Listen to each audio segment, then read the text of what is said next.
Sectoriales y Evaluación de Política Pública. Le damos la bienvenida a nuestra sección número 94 del seminario Diálogos en Salud. Hoy presentaremos movimientos que transforman evidencias sobre los beneficios de la actividad física en salud como parte de las actividades en el marco del Día Mundial de la Actividad Física, que tiene como lema este año es tiempo de moverse. A continuación, unas recomendaciones generales para el adecuado desarrollo de nuestra sección virtual.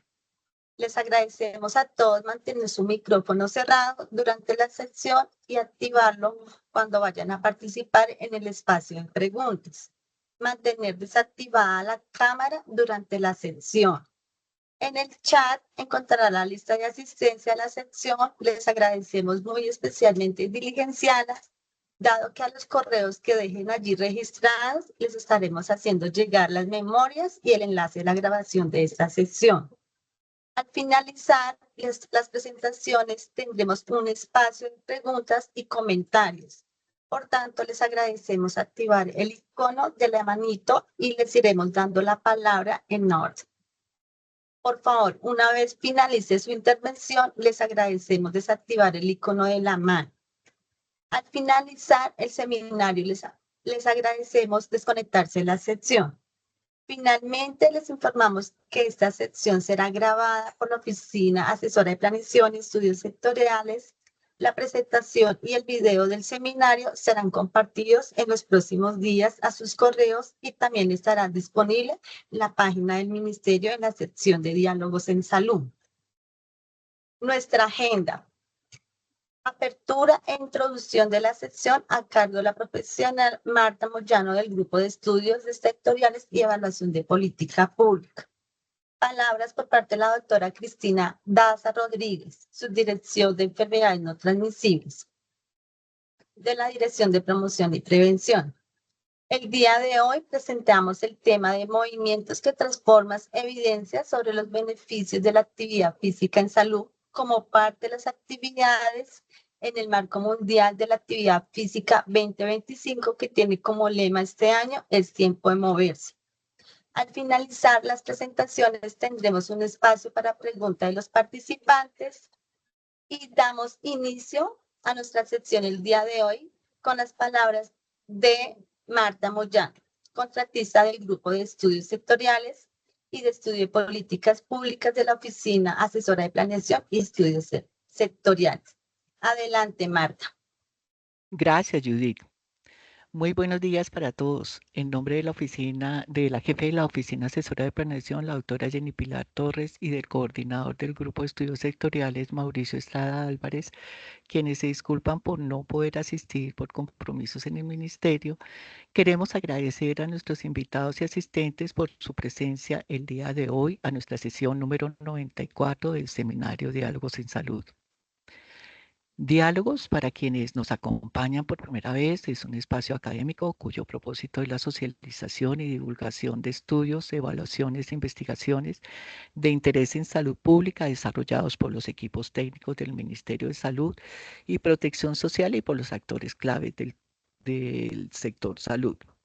Hoy hemos invitado al grupo Modos, Condiciones y Estilo de Vida Saludable de la Subdirección de Enfermedades No Transmisibles de la Dirección de Promoción y Prevención para presentar el tema Movimientos que transforman, evidencia sobre los beneficios de la actividad física en la salud como parte de las actividades en el marco del Día Mundial de la Actividad Física 2025, que tiene como lema este año es tiempo de moverse. Bueno, como contexto, el Día Mundial de la Actividad Física nace durante la 54ª Asamblea Mundial de la Salud desde el 2002 y la Organización Mundial de la Salud lo impulsa como un evento permanente a través del programa Agita Mundo, inspirado por el programa Agita Sao Paulo del Ministerio de Salud del Brasil por su impacto internacional.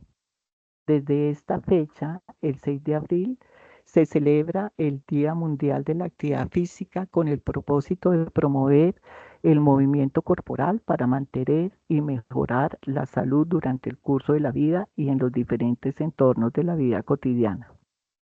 Cada año, la Red de Actividad Física de las Américas define un tema que sirva para convocar y movilizar a la región en torno al cumplimiento de las recomendaciones internacionales sobre la actividad física de la Organización Mundial de la Salud y recordar los beneficios tanto directos como indirectos que trae su práctica regular sobre las personas y las sociedades. Para este año se insta a los países a concertar sus actividades y mensajes en torno al lema "Es tiempo de moverse". Asimismo, la red propone el mes de abril como el mes verde, que surge como una oportunidad para profundizar acciones destinadas a la lucha contra el sedentarismo, incentivando la organización de eventos en cada país a nivel nacional y local. Este espacio de diálogos en salud, en el marco de la celebración del Día Mundial de la Actividad Física, propicia un encuentro académico en torno a los beneficios que la evidencia trae acerca de la práctica regular de la actividad física y ejercicio, detallando con especial énfasis los impactos que generan la transformación de la composición corporal a través de la ganancia de masa muscular, sobre la promoción de la salud, el control de las enfermedades no transmisibles, el riesgo cardiometabólico y los estilos de vida de las personas. A continuación, tenemos la intervención de la doctora Cristina Daza Rodríguez del grupo Modos, Condiciones y Estilo de Vida Saludable. Adelante, doctora Cristina. Bueno, buenos días para todos y todas. Mi nombre es Cristina Daza Rodríguez, yo soy la subdirectora de Enfermedades No Transmisibles. Reciban un cordial saludo desde la Dirección de Enfermedades No Transmisibles del Ministerio de Salud y Protección Social a este espacio que nos brindamos entre todos para poder tener un diálogo en torno a la salud como un escenario que busca incentivar y brindar elementos para la formulación y el ajuste de la política pública en salud y protección social y promover la cultura de la toma de decisiones basada en la evidencia. En el marco de la celebración del Día Mundial de la Actividad Física, es tiempo de moverse. Vamos con este evento académico que nos proporcionará la evidencia positiva de la actividad física y el ejercicio regular como un gran aliado no farmacológico de promoción de la salud, sino de prevención de la enfermedad hasta la rehabilitación. La actividad física regula, impacta y previene el riesgo cardíaco metabólico. Interviene en la fisiopatología compleja y en el control de enfermedades crónicas. La actividad física regula y reduce el riesgo de enfermedades no transmisibles, el deterioro de la función física y cognitiva, la alteración de la salud mental para estabilizarla y ofrece beneficios sobre el bienestar, la calidad de vida y el envejecimiento saludable. Quiero compartir un pequeño poema que dice: un cuerpo coloqueaba con su mente, qué alegría, qué emoción, qué salud la que gozo, todo porque mantengo en movimiento y este movimiento me mantiene en forma, me mantiene sano. Mi corazón late a un ritmo acompasado, a veces acelerado, pero esto es normal y saludable porque estoy en movimiento constante.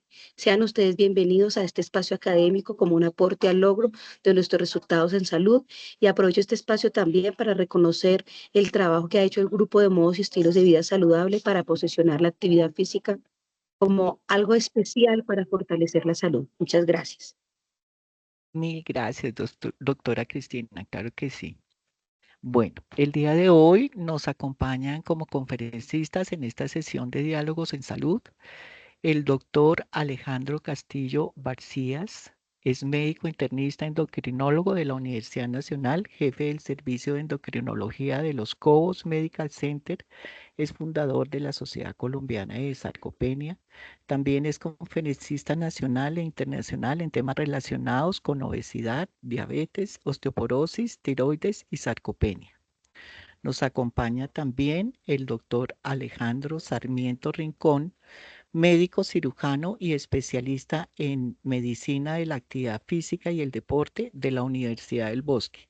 Actualmente gerente y líder científico del Club Médico Deportivo Bodytech, con experiencia en el manejo de ejercicio físico como terapia coadyuvante en individuos con enfermedades crónicas. Docente de la Universidad del Rosario de la especialización de actividad física, deporte y salud, y máster en salud pública. Bienvenido, doctores, tienen la palabra.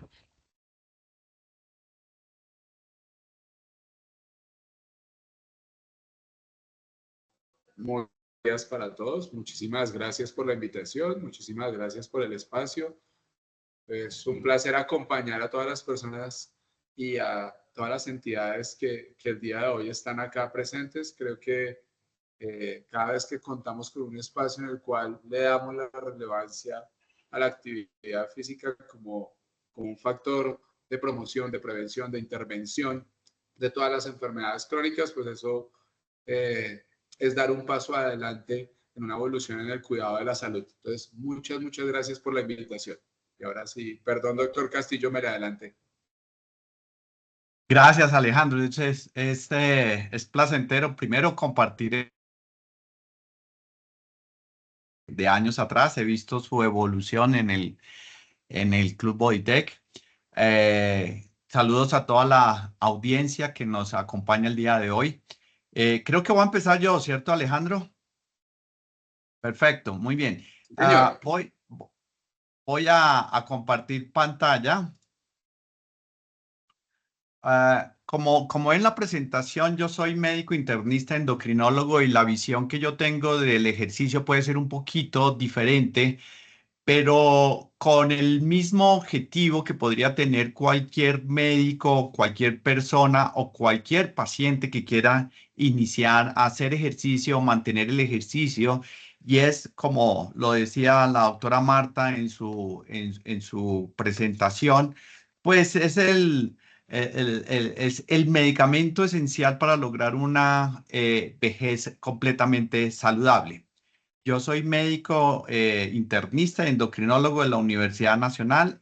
Actualmente me desempeño como jefe del servicio de endocrinología de los Cobos Medical Center. Quiero entonces comenzar esta presentación hablando esto lo bajé el día de ayer, sobre de qué se mueren los pacientes en Latinoamérica. Y como ustedes ven, esto es tomado recientemente de estadísticas en México, donde la principal causa de muerte registrada, al menos en México, se llaman las enfermedades del corazón y de la diabetes. Hay otros como enfermedades malignas, enfermedades hepáticas, etcétera, pero la enfermedad del corazón, que está representada casi en un 70-80% por la enfermedad aterosclerótica, es decir, aquella enfermedad donde tenemos dañados los vasos sanguíneos por problemas de colesterol o dislipidemia, pues es la que está aportando la mayor mortalidad. Y como ustedes ven, siguiéndole ahí los pasos están los pacientes diabéticos. Nosotros sabemos por mucho tiempo que hay una adaptación crónica al ejercicio. ¿Qué es esto? Cuando hacemos o dejamos de hacer ejercicio, pues vienen cambios fisiopatológicos. Quizás los más importantes los vamos a ver aquí a nivel cardiovascular, donde ven ustedes que se mejora el consumo de oxígeno. Somos personas que consumimos más oxígeno y por lo tanto esta oxigenación va a llevar a que nuestras células sean más eficientes, y una célula eficiente pues va a tener un proceso de envejecimiento mucho más lento.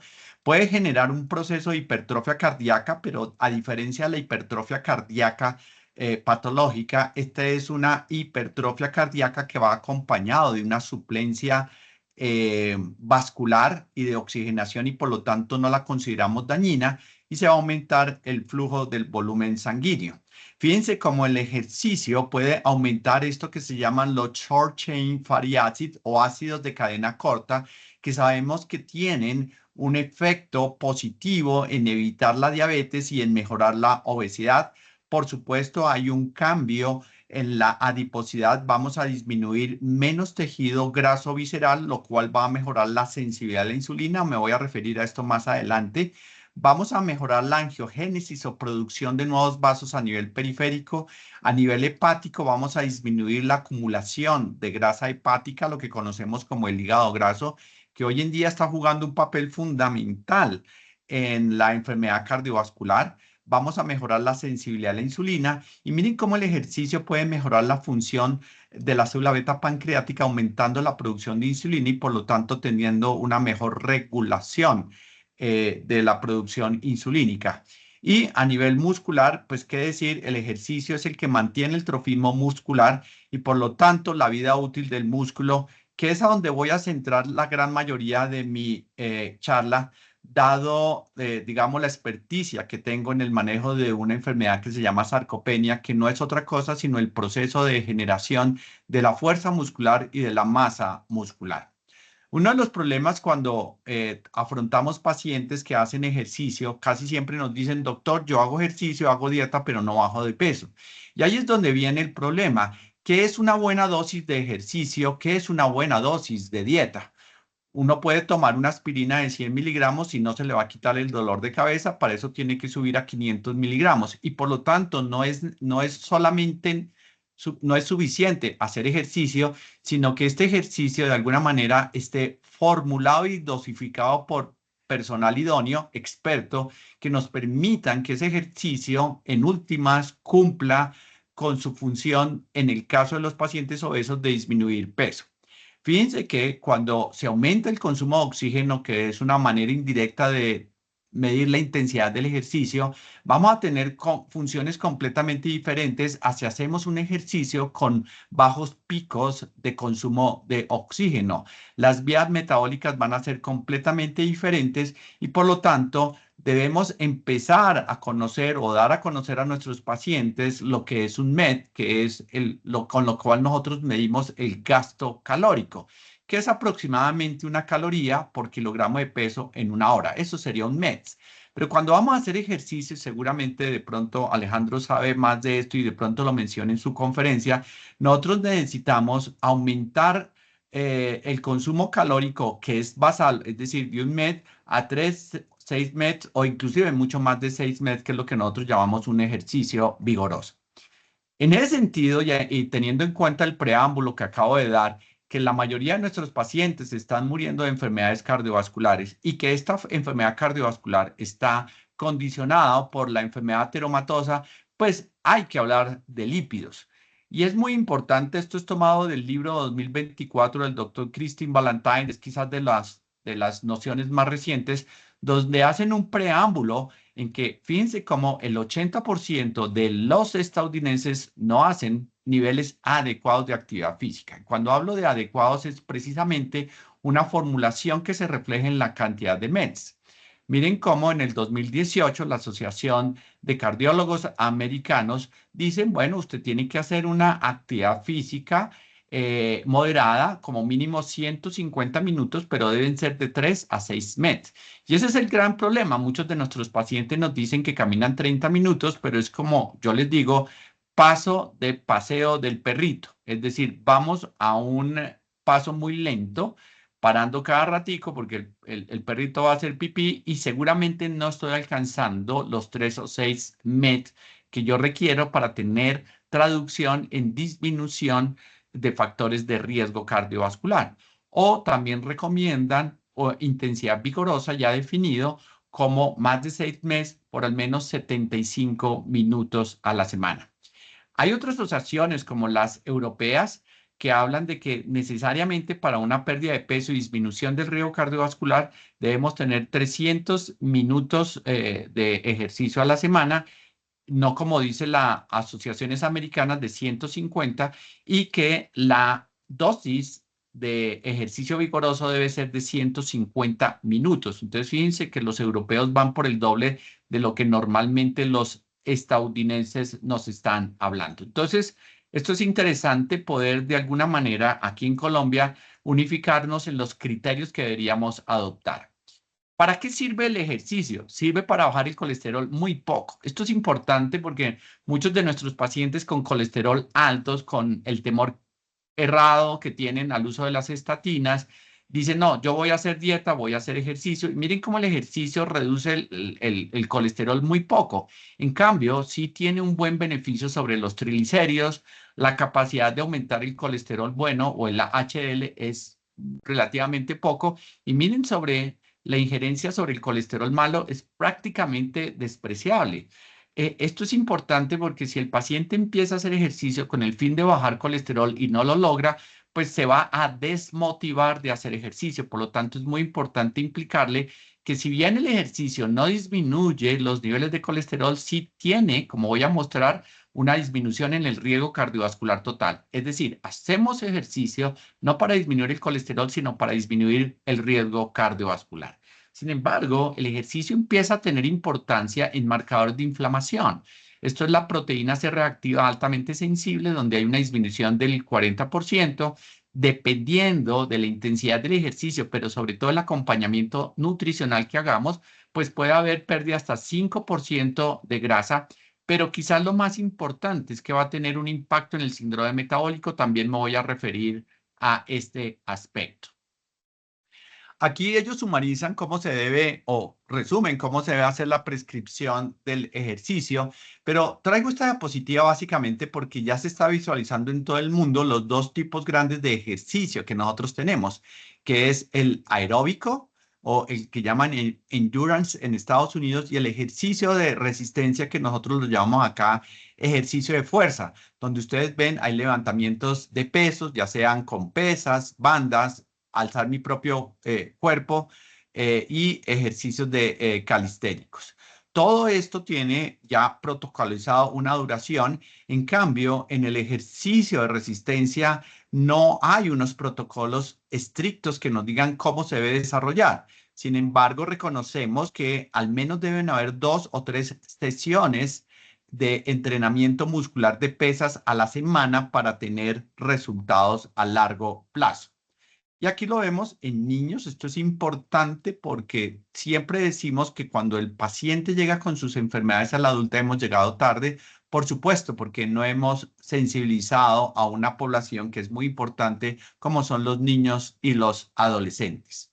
Traigo esta diapositiva simplemente para ver que en edades tempranas, llamémoslo antes de los 60 años, el impacto que pueda tener el ejercicio sobre el colesterol es muy poco. Sin embargo, vemos como en la medida que avanza la edad, el ejercicio puede ser más importante en modificar esos factores de riesgo. Miren cómo hacia la edad de 80 años puede haber una disminución importante del LDL, una disminución de los triglicéridos. Por lo tanto, puede ser una motivación para que pacientes ancianos inicien a hacer ejercicio respecto a los cambios de sus factores de riesgo. Quiero iniciar con este estudio que fue publicado en la revista más prestigiosa del mundo, se llama el New England Journal Medicine, fue publicado en el 2013. Y ellos querían ver cuál era el impacto del ejercicio y de la dieta en los pacientes diabéticos tipo 2, teniendo como objetivo final el riesgo cardiovascular. Para esto se diseñó un equipo interdisciplinario con nutricionistas, trabajadores sociales, psicólogos, deportólogos, y al grupo intensivo que ustedes lo ven en azul, ven como en el primer año la reducción del peso fue muy importante, alrededor del 8%, 8 kilos en estos pacientes. El grupo control, que siguió las mismas recomendaciones que le hace su médico, sí, tuvo una disminución de peso, pero la disminución de peso inicial fue muy fuerte. Los pacientes, como siempre pasa, tienen una mala adherencia a los hábitos saludables de vida, reganaron peso, pero siempre se mantuvieron por debajo del peso que estaba el grupo control, es decir, que solamente hacía lo necesario. Por supuesto, hubo una gran reducción de la hemoglobina glicada, recordemos que es el marcador de control. Pero lo que resultó muy decepcionante es que esos pacientes que hacían dieta y ejercicio siendo diabéticos, esto es, el riesgo cardiovascular no se alteró. Los pacientes seguían teniendo en el grupo intensivo, a pesar de menos peso y mejor control de la hemoglobina glicada, la misma probabilidad de tener un infarto, la misma probabilidad de morirse por enfermedad cardiovascular.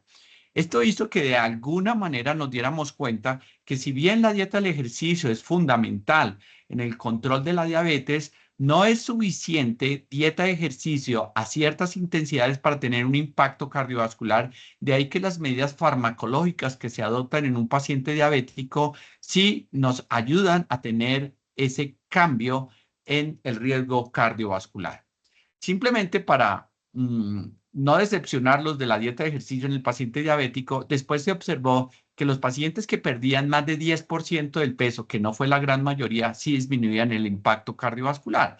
Por lo tanto, la gran moraleja es que cuando yo hago dieta de ejercicio, necesito unos mínimos de pérdida de peso para que esto se refleje en puntos duros de disminución de riesgo cardiovascular. Y esto es lo que está resumido en noviembre de 2020. Miren que es una corte alrededor de 400.000 pacientes.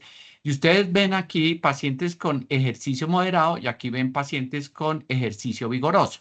Estos son los pacientes que no hacen ejercicio y cuando yo hago ejercicio moderado, miren cómo la disminución de la mortalidad es del 22%. ¿Cómo sé que es el 22%? A uno le resto 0.78 y eso me dice que hacer ejercicio 300 minutos puede disminuir el riesgo. Pero en la medida que se aumenta, bueno, aquí estamos 22, aquí 20, 16, es decir, entre más tiempos yo haga, mayor reducción de la mortalidad. Con el ejercicio vigoroso, yo puedo tener una reducción casi del 31%. Ustedes lo ven acá, 0,69 a 1 de 0,31. Es decir, yo reduzco en 31% la mortalidad cuando hago un ejercicio vigoroso. Conclusión de esta tabla es, si yo quiero tener un impacto en mortalidad total, cardiovascular, mortalidad cardiovascular y mortalidad con cáncer, hacer ejercicio moderado hasta 300 minutos a la semana, entre 3 y 6 meses, puede disminuir ese impacto. Y si yo decido por hacer un ejercicio vigoroso más de 6 meses, pues necesito 150 minutos a la semana. Y con esto nos podríamos quedar para tener un impacto en la disminución de enfermedades crónicas no transmisibles, como la doctora ya lo mencionaba.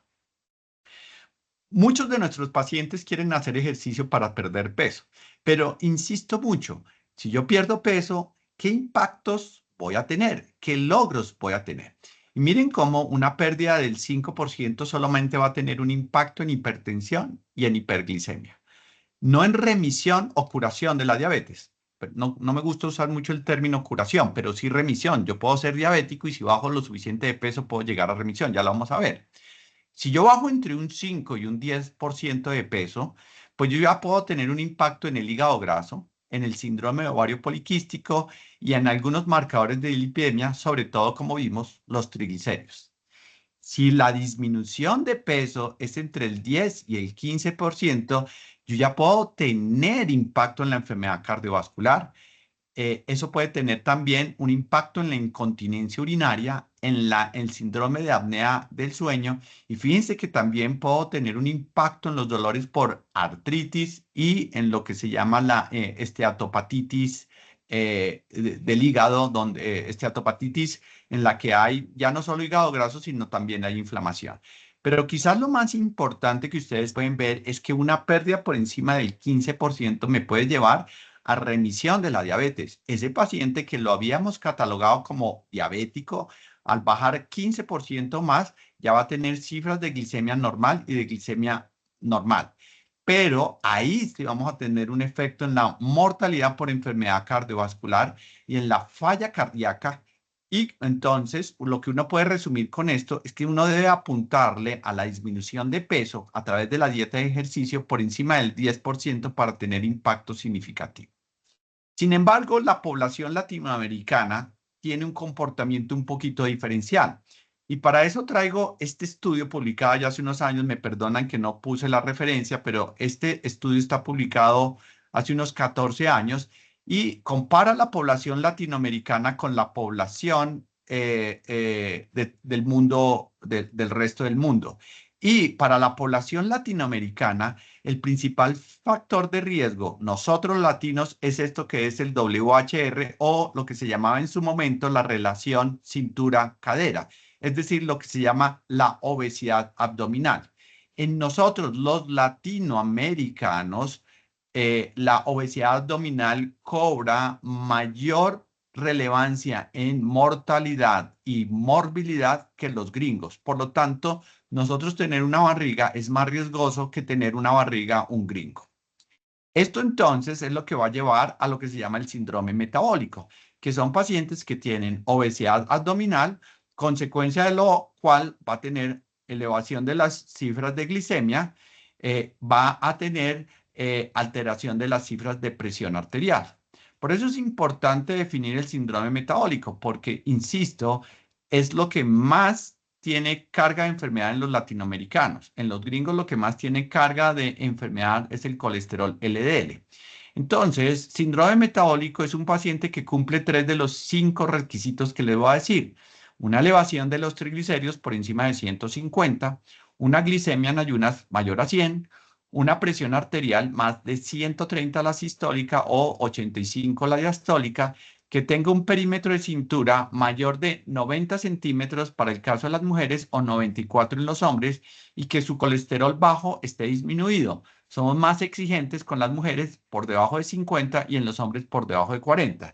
Si yo tengo 3 de ellos, tengo síndrome metabólico. Y recuerde que nos mostraba las tablas anteriores que el ejercicio tiene un impacto hasta el 35% del síndrome metabólico, lo que me lleva a pensar que es muy probable que el ejercicio en población latinoamericana tenga mayor impacto que la población gringa en términos de desenlaces cardiovasculares, sobre todo teniendo en cuenta que los gringos tienen más enfermedad cardiovascular por el colesterol y el colesterol no está modificado de manera sustantiva por el ejercicio. Esto también entonces les interesa muchísimo a los tomadores de decisiones en el país, porque aquí estamos hablando de que puede predecir el síndrome metabólico, y ya se los dije que es la obesidad abdominal. Y ustedes lo ven aquí en el eje de las X, como en la medida que yo voy aumentando mi perímetro de cintura, va aumentando también mi riesgo de tener síndrome metabólico. Pero aquí hay algo interesante.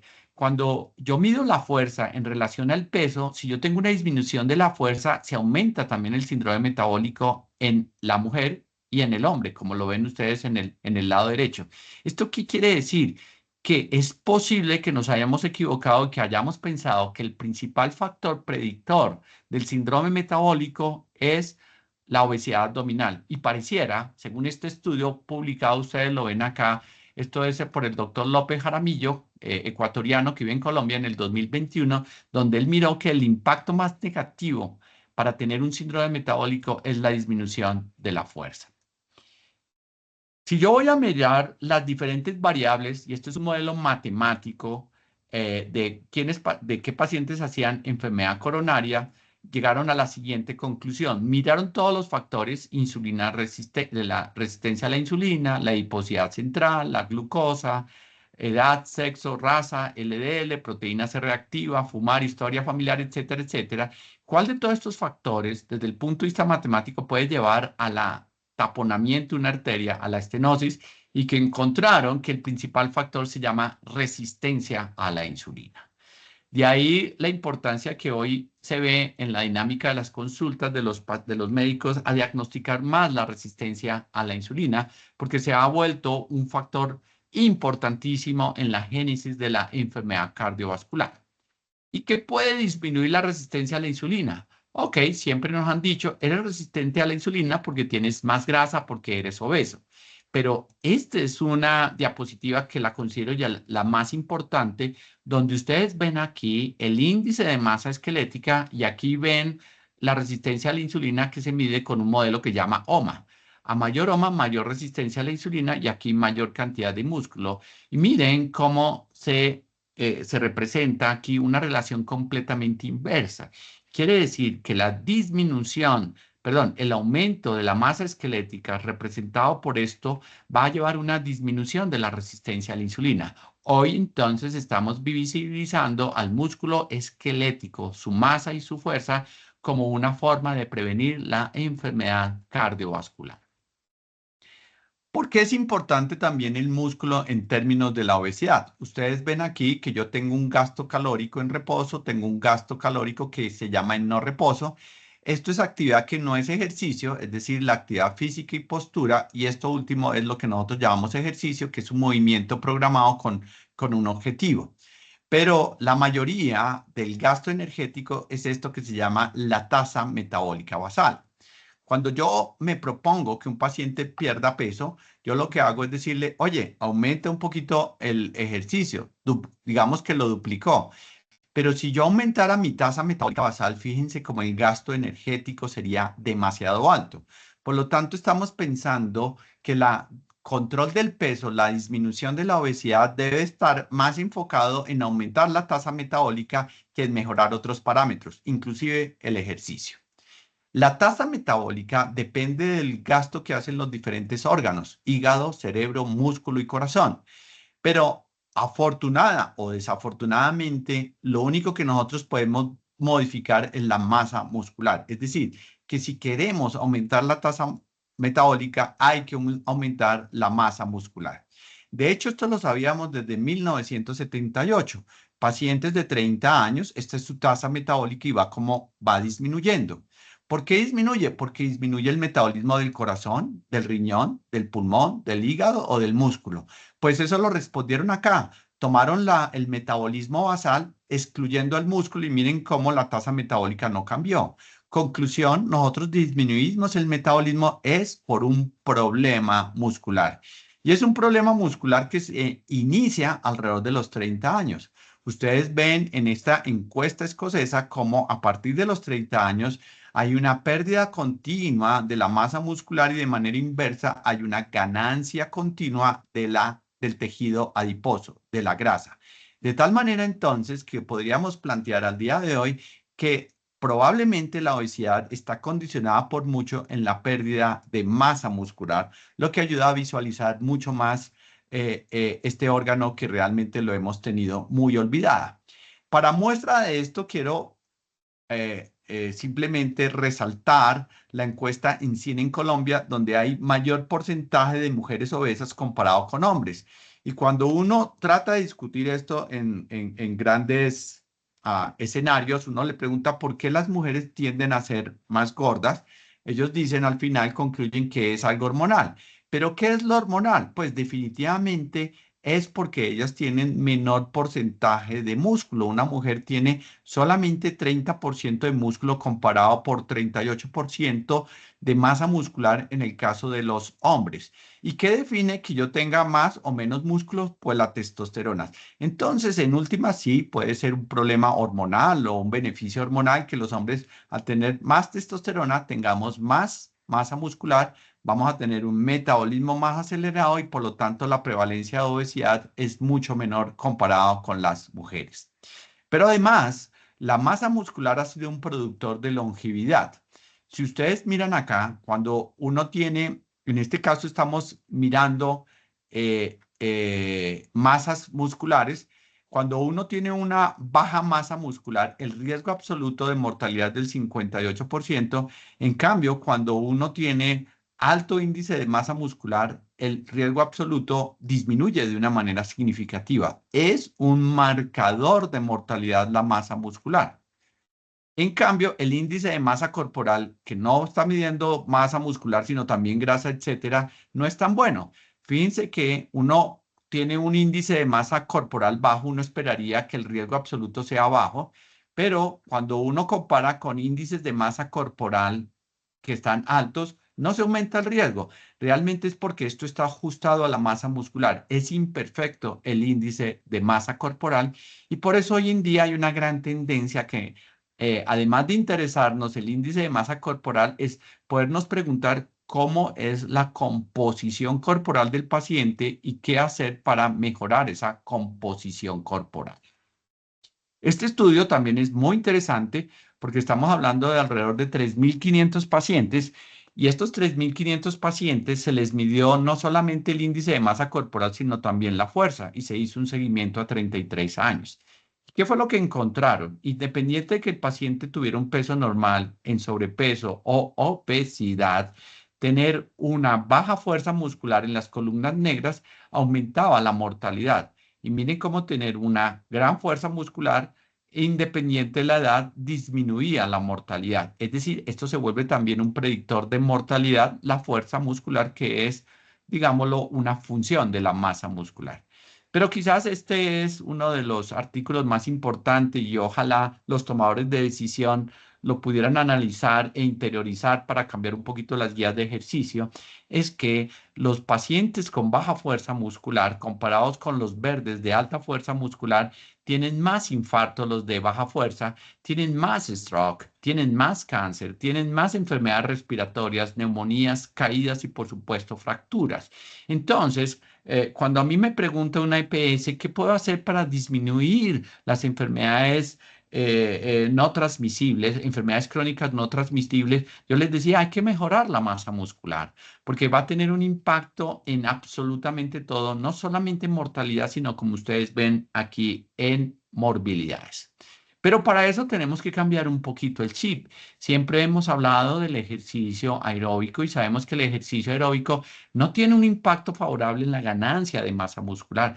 Por el contrario, un ejercicio aeróbico con alto impacto de severidad en términos de MET puede producir inflamación y esta inflamación puede producir atrofia muscular. Por el contrario, el ejercicio de fuerza tiene un impacto favorable, ya lo sabemos, en ganancia de masa muscular, sobre todo cuando va acompañado de un RM o una resistencia máxima por encima de 0.6.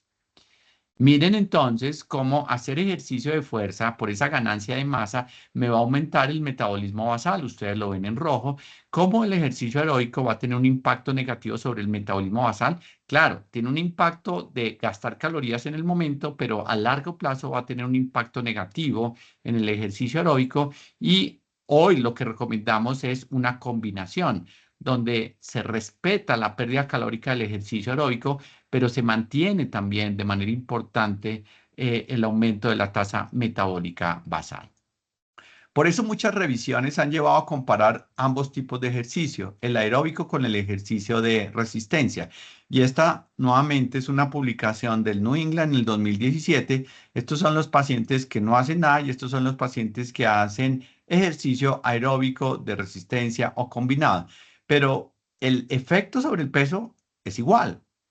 Pero lo que se va a diferenciar es que efectivamente la pérdida de masa, masa no grasa o lean mass, es muy pronunciada en el paciente aeróbico, pero fíjense cómo se atenúa en el paciente que hace ejercicio de resistencia. Inclusive, si esto está bien orientado, acompañado de una dieta adecuada, esta columna debería ir hacia arriba.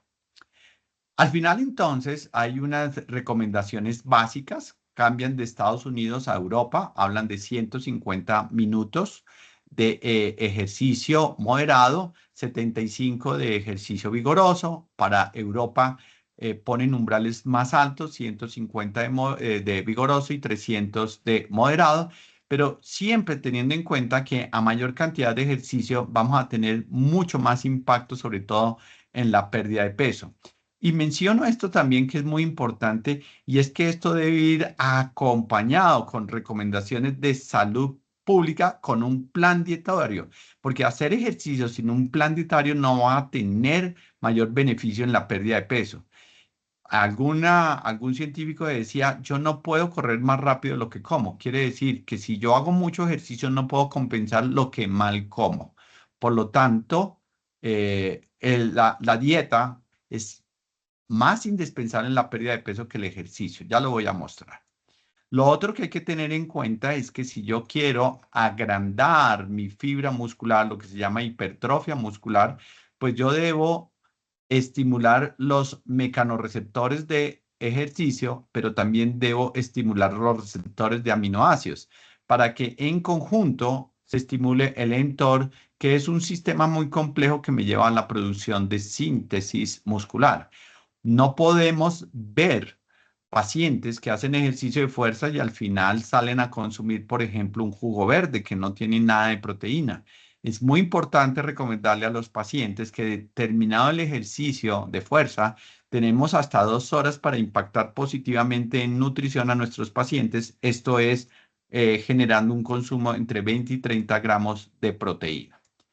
Quizás va a ser una de las preguntas que me pueden mencionar hacia el final, que si la proteína tiene un efecto negativo sobre el riñón, y la respuesta es absolutamente no, o al menos en la mortalidad. Y yo quiero que vean en amarillo y nos concentremos solamente en el amarillo, que son los pacientes que ya tienen enfermedad renal. Y estos son pacientes en los que se les ha aumentado el consumo de proteína desde 1 gramo por kilo al día a 1.4 o 1.8. Y ustedes pueden ver que la mortalidad va disminuyendo. Por el contrario, estos pacientes menores de 75 años en los que yo les estoy restringiendo proteína, teniendo enfermedad renal crónica, su mortalidad eleva.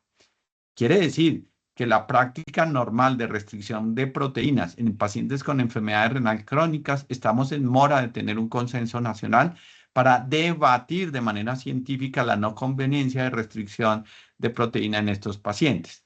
Y en los pacientes de mayores de 75 años esto es mucho más pronunciado. Si tienen enfermedad renal crónica, el aumentar el consumo de proteínas, mire el impacto que va a tener en la disminución de la mortalidad. Fíjense que acá se puede disminuir la mortalidad entre un 50%, y en los pacientes que no tienen enfermedad renal crónica, el impacto es mucho mayor. Esta era la diapositiva. Son un grupo de chilenos que se preguntan si el ejercicio per se puede disminuir de peso, y la respuesta es muy poco. Si ustedes ven la restricción calórica, el impacto de pérdida de peso en kilos de tejido adiposo puede llegar hasta 8, y el del ejercicio hasta 2,5. Bueno, puede ser positivo. Pero si yo junto, fíjense que no hay un sinergismo. Quiere decir que realmente si yo quiero perder peso y tengo esas dos opciones de dieta y ejercicio, yo me iría por la dieta. Sin embargo, entonces, ¿por qué es importante el ejercicio? Por esta publicación publicada ya hace unas 2 décadas y media, donde los pacientes sometidos a dieta bajaban de peso, pero aquellos pacientes que mantenían un ejercicio aeróbico lograban en el tiempo mantener también el peso. En cambio, aquellos que a pesar de seguir haciendo dieta no hacían ejercicio, pues miren cómo tenía una reganancia de peso. Por lo tanto, podemos decir que el que tiene un impacto realmente positivo en la pérdida de peso es la dieta, pero el ejercicio va a tener un impacto en mantener ese peso bajo. Y en cuanto al ejercicio de fuerza, traje puntualmente esta diapositiva, porque cuando empecé a estudiar el ejercicio de fuerza siempre hablaban de cómo debería uno manejar la respiración. Y esto es una diapositiva o una gráfica de los años 40, donde para ese momento se recomendaba cerrar la glotis, es decir, hacer una maniobra de Valsalva para poder aumentar la presión abdominal, y esa presión abdominal y pulmonar servir como un soporte para la columna para evitar que cuando hacíamos estos levantamientos de pesos no hubiesen daños a nivel de la columna, inclusive hernias discales. El problema de hacer esta maniobra de Valsalva cerrando la glotis y aumentando la presión abdominal y torácica es que vamos a disminuir el retorno venoso a la aurícula derecha. Y esa disminución del flujo sanguíneo a la aurícula derecha es con la que finalmente vamos a tener una perfusión de las arterias coronarias. Por lo tanto, la maniobra de Valsalva debe prohibirse en los gimnasios y en la fórmula, en todos los sitios que hacen recomendaciones deportivas, ya que puede tener un impacto cardiovascular. Lo primero que hay que hacer es evitar maniobras de Valsalva. Recordemos también que la maniobra de Valsalva es necesaria para el acto de defecar. La defecación no la podemos hacer si no pujamos con maniobra de Valsalva. Y siempre le digo a mis médicos, cuando hacemos ejercicio debemos hacer lo contrario de la defecación. Voy terminando porque en el ejercicio de fuerza realmente no hay protocolos. Esta es una revista que se llama el Journal de Fuerza y Investigación de Acondicionamiento, donde mencionan que uno debe hacer 1 o 3 sets por ejercicio por grupo muscular, entre 12 y 15 repeticiones, llegar a RMs elevados del 85%, hacer diferente selección de ejercicios, la frecuencia a la semana, etcétera, etcétera. No soy experto en eso, pero quiero que tomen nota de que hay referencias de que sí lo hablan. Quiero que tomen también nota de que ya en el 2023 los cardiólogos se dieron cuenta de la importancia del músculo, y por eso la sarcopenia, que es una enfermedad degenerativa del músculo, está cobrando importancia en la prevención del riesgo cardiovascular. Y finalmente, y creo que voy terminando, en los pacientes diabéticos tipo 2, pero que además tienen asociada una pérdida de la fuerza muscular, de la masa muscular, es decir, que tienen sarcopenia, observen cómo estos pacientes tienen aumentado hasta en un 100% el compromiso cardiovascular, hasta un 200% la enfermedad falla cardíaca, y el infarto lo tienen aumentado también en un 100%. Por lo tanto, hoy en día hablar de ejercicio de resistencia no debe ser solamente un ejercicio, de los jóvenes, tiene que ser un ejercicio del adulto mayor y con enfermedad cardiovascular, en el que lo principal no es visibilizar la masa muscular, sino sobre todo mejorar la fuerza muscular.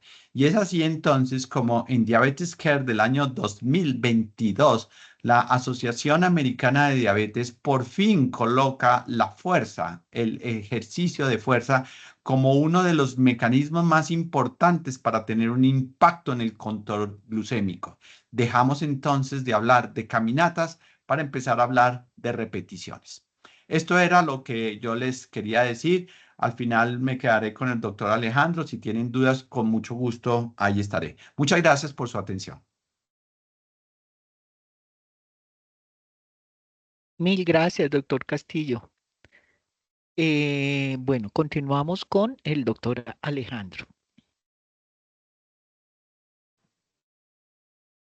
Bueno, por favor me confirman cuando vean mi pantalla.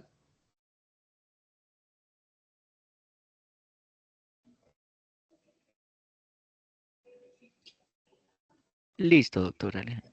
Sí, Ya bueno, estamos pues viendo la pantalla. Sí, perfecto. muchas gracias y de antemano, muchas gracias al doctor Castillo que yo ahí iba mirando qué quitaba frente a su exposición y que siento que de alguna forma es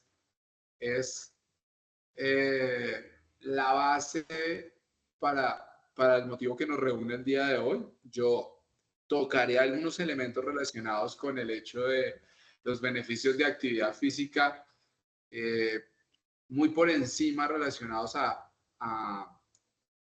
digamos que al final de mi presentación, que fue tal vez dar un modelo o abrir una puerta de entrada a visualizar los factores de riesgo cardiometabólicos diferente a lo que se tiene actualmente. Pues realmente yo quisiera complementar acá un poco con la definición de la actividad física antes de empezar, porque es importante tener la claridad y tener seguridad frente a realmente cuando hago actividad física. Y no voy a entrar a profundizar en la diferencia con el ejercicio y el deporte, pero sí quiero resaltar el hecho de que cualquier movimiento voluntario, pues que genere un gasto mayor energético al reposo, tiene algún tipo de beneficio. Puede ser un beneficio pequeño, ya lo habló perfectamente el doctor Castillo, ¿sí? Pero estas actividades son las que nos permiten tal vez desde la salud pública hacer algo más allá de simplemente una prescripción o una recomendación como profesionales del área de la salud, sino tal vez motivar a que podamos crecer desde las políticas públicas, entendiendo que la actividad física y a diferencia como me la enseñaron a mí hace 20 años de egresado, que lo pensábamos solamente desde el ocio, hoy ya hablamos que la actividad física se puede ejecutar desde el juego y eso pues involucra una parte social en el trabajo y eso pues nos da posibilidades de mayores aristas de intervención desde el transporte activo, que creo que en eso pues digamos que tenemos un buen comportamiento como ciudad y país, de las tareas domésticas que a veces subestimábamos y de todas esas actividades ahí sí ya recreativas. Y voy a ese concepto y empezaré también como el doctor Castillo tal vez con una referencia del siglo pasado antigua, porque pues desafortunadamente en la comunidad, sea médica o no médica, cuando uno habla de que una persona fuma, todo el mundo hace caras y abre los ojos, pero si una persona hace referencia a que no hace ejercicio, pues no pasa nada en la conversación. Y realmente la evidencia de que la actividad física regular ayuda a prevenir tantos problemas, pues digamos que tiene una historia muy amplia. Cuando hablo de una historia muy amplia es que por lo menos estudios con buen nivel de evidencia ya tienen cerca de los 50 años y todavía nosotros estamos tratando de hacer actividades para promover este tipo de intervención. Y no solamente desde la prevención primaria o desde este elemento en el cual nosotros queremos evitar la aparición de esa enfermedad, sino desde la aparición secundaria para tratar de controlar esa enfermedad y que el control de la enfermedad sea mucho más sencillo, sea mucho más fácil y obviamente evitar esas complicaciones o esas secuelas que puede generar la enfermedad. En ese orden de ideas, pues el ejercicio actúa en ambas y hoy tenemos que verlo como esa maniobra.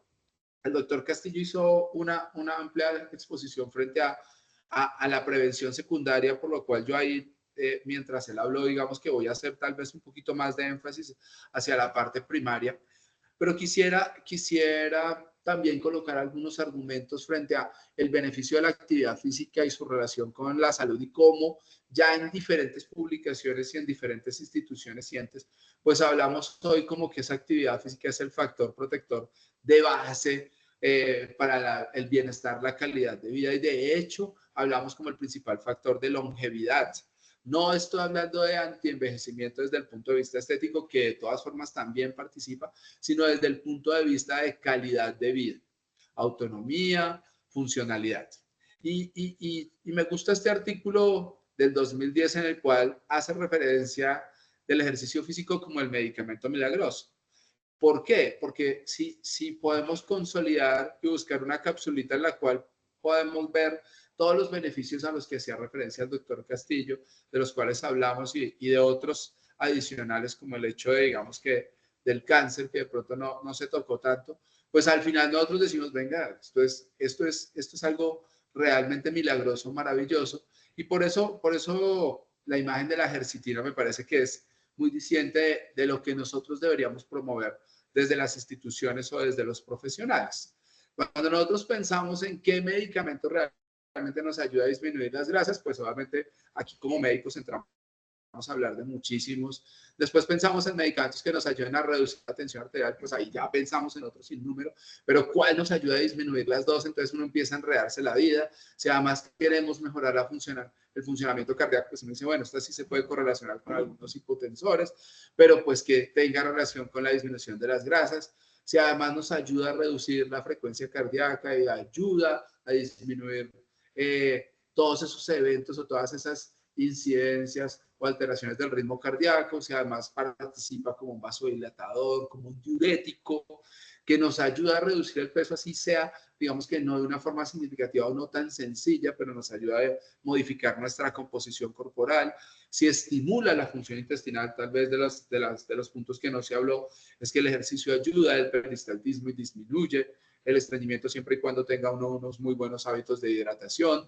Ya se habló de la baja del azúcar, de sus actividades de sus funciones desde el punto de vista tranquilizante, antidepresivo, hipnótico. Pues uno dice, uy, qué maravilla, yo pago por ese medicamento, ¿cuánto? Y a veces uno se da cuenta que realmente la actividad física, pues no hay que pagar mucho, ¿cierto? Hay que pasar desde esa fase precontemplativa a la acción.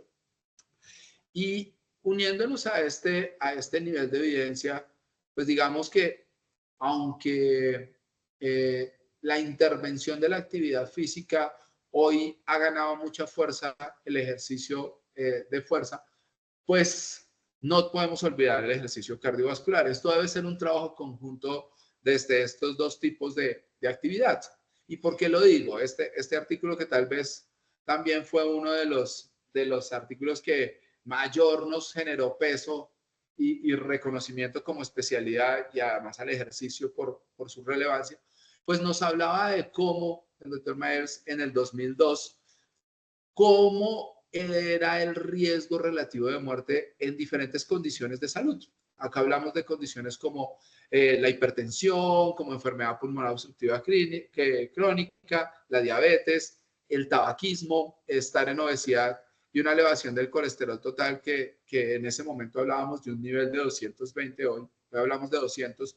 Pero si ustedes se dan cuenta, aquellas personas que tenían un nivel de acondicionamiento desde el punto de vista cardiovascular mayor a 8 METs, y el doctor lo explicó muy bien, eso quiere decir que yo pueda llevar 8 veces mi gasto energético en una prueba, independientemente de que sea una prueba de esfuerzo por cardiología o en una exigencia de la vida diaria o en un deporte, pues aquellas personas que lograban llegar a esa cantidad de ejercicio cardiovascular, pues tienen un riesgo relativo de 1, es decir, es el mismo riesgo que puede tener una persona que no tiene esa condición. Y me gusta que hoy, digamos, que estemos un poco cerrados y esto no salga tanto hacia la comunidad, para que, pues aquí el que fuma, ¿cierto?, no diga el que reza y peca en pata, porque pues esto podría generar cierta desinformación o algo que de pronto nosotros no quisiéramos. Pero lo que sí es importante es que el hecho de mejorar la capacidad aeróbica disminuye entre el 13 y el 15% de la mortalidad por todas las causas y además, como lo ven en la gráfica, el riesgo relativamente de muerte en estas 6 condiciones que son muy relevantes. Este segundo artículo, que ya es pues un poco más de 10 años, 12 años más adelante, nos ayuda a mostrar ya es el riesgo o la reducción del riesgo relativo de desarrollar enfermedades no transmisibles. ¿Y a qué voy con este riesgo? Porque desde el punto de vista de que yo desarrolle las enfermedades, pues entonces aquí estaría hablando yo de esa prevención primaria, en la que estamos tratando de mirar y es el volumen de ejercicio, y aquí empiezo a integrar el volumen de ejercicio como ejercicio cardiovascular o ejercicio de fuerza, no exclusivamente ejercicio cardiovascular, nos ayuda a hablar de cómo una persona que hace mayor cantidad de volumen, pensemos en el volumen como 3 variables en las que yo multiplico cuánto tiempo le dedico al día, cuántas veces hago al día y qué tan fuerte es el ejercicio, ¿sí? El volumen, cuando uno piensa, son centímetros o milímetros cúbicos, es decir, son 3 variables que debo multiplicar para obtener este volumen de ejercicio. Y aquí lo que encontramos es que, independientemente de que sea ejercicio cardiovascular o ejercicio de fuerza, el hecho de que yo ejecute mayor cantidad de este ejercicio, pues me disminuye el riesgo relativo de desarrollar enfermedades como o condiciones como son la mortalidad por cualquier causa, ¿sí? Hasta más del 30%, el cáncer hasta más de un 20%, enfermedad cardiovascular en más de un 40%, al igual que la cardiopatía isquémica, que digamos aquí pues estaría, pero acá la estaban dividiendo como isquémica y no isquémica, o los eventos cerebrovasculares. Entonces, en ese orden de ideas, pues la reducción del riesgo puede estar asociada a otros factores o puede ser tan relevante el volumen de ejercicio como disminuir 7 centímetros en el perímetro abdominal, que ya se habló de el riesgo que tiene esta obesidad central, disminuir por lo menos 5 milímetros de mercurio en la presión arterial sistólica o la disminución de 1 milimol en el nivel de triglicéridos o glucosa o en el incremento del HDL. Esto es muy relevante porque finalmente nos lleva. Y vuelvo e insisto que de pronto toqué algunos de los elementos que hablaba el doctor Castillo, pero también me funciona un poco de introducción para la segunda parte de mi presentación, en la que nosotros nos estamos refiriendo a cómo la actividad física nos permite disminuir el riesgo de estas enfermedades no transmisibles o estas enfermedades crónicas.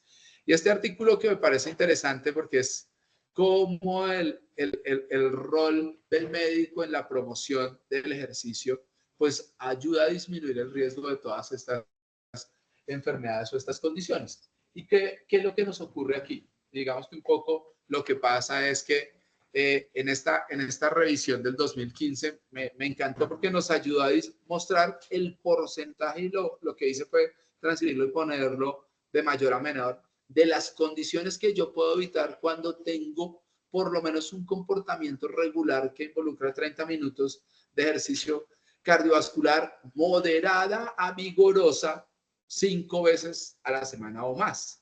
Y digo moderada o más porque aquí excluyeron actividades de baja intensidad y claramente el ejemplo del doctor Castillo de salir de pronto uno con un perrito que es muy chiquito en una caminata que es fraccionada y a una intensidad que es baja, pues no va a producir beneficios. Pero cuando la intensidad es moderada o fuerte, podemos encontrar, por ejemplo, que nos disminuye el riesgo de desarrollar hipertensión, diabetes, osteoartritis y hasta fracturas mayores desde el punto de vista del compromiso en un 50%.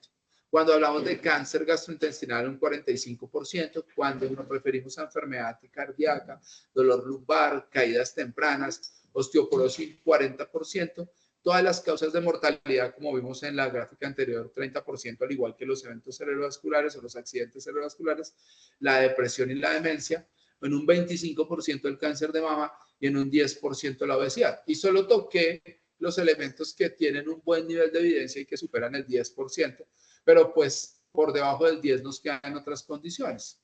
Así es como en este artículo de Lancet del 2021 nos habla del reconocimiento de esos beneficios para la salud para la salud asociada a la actividad física y no solamente a nivel físico estos beneficios, sino desde el punto de vista mental y cognitivo, porque pues al final de todo nosotros no somos solamente la ausencia de la enfermedad, sino somos un concepto más integral en el cual hablamos de esas condiciones biopsicosociales y la integración con ese, digamos, ecosistema o con ese medio que nos permite, digamos, una definición mucho más integral o más relacionada con el bienestar.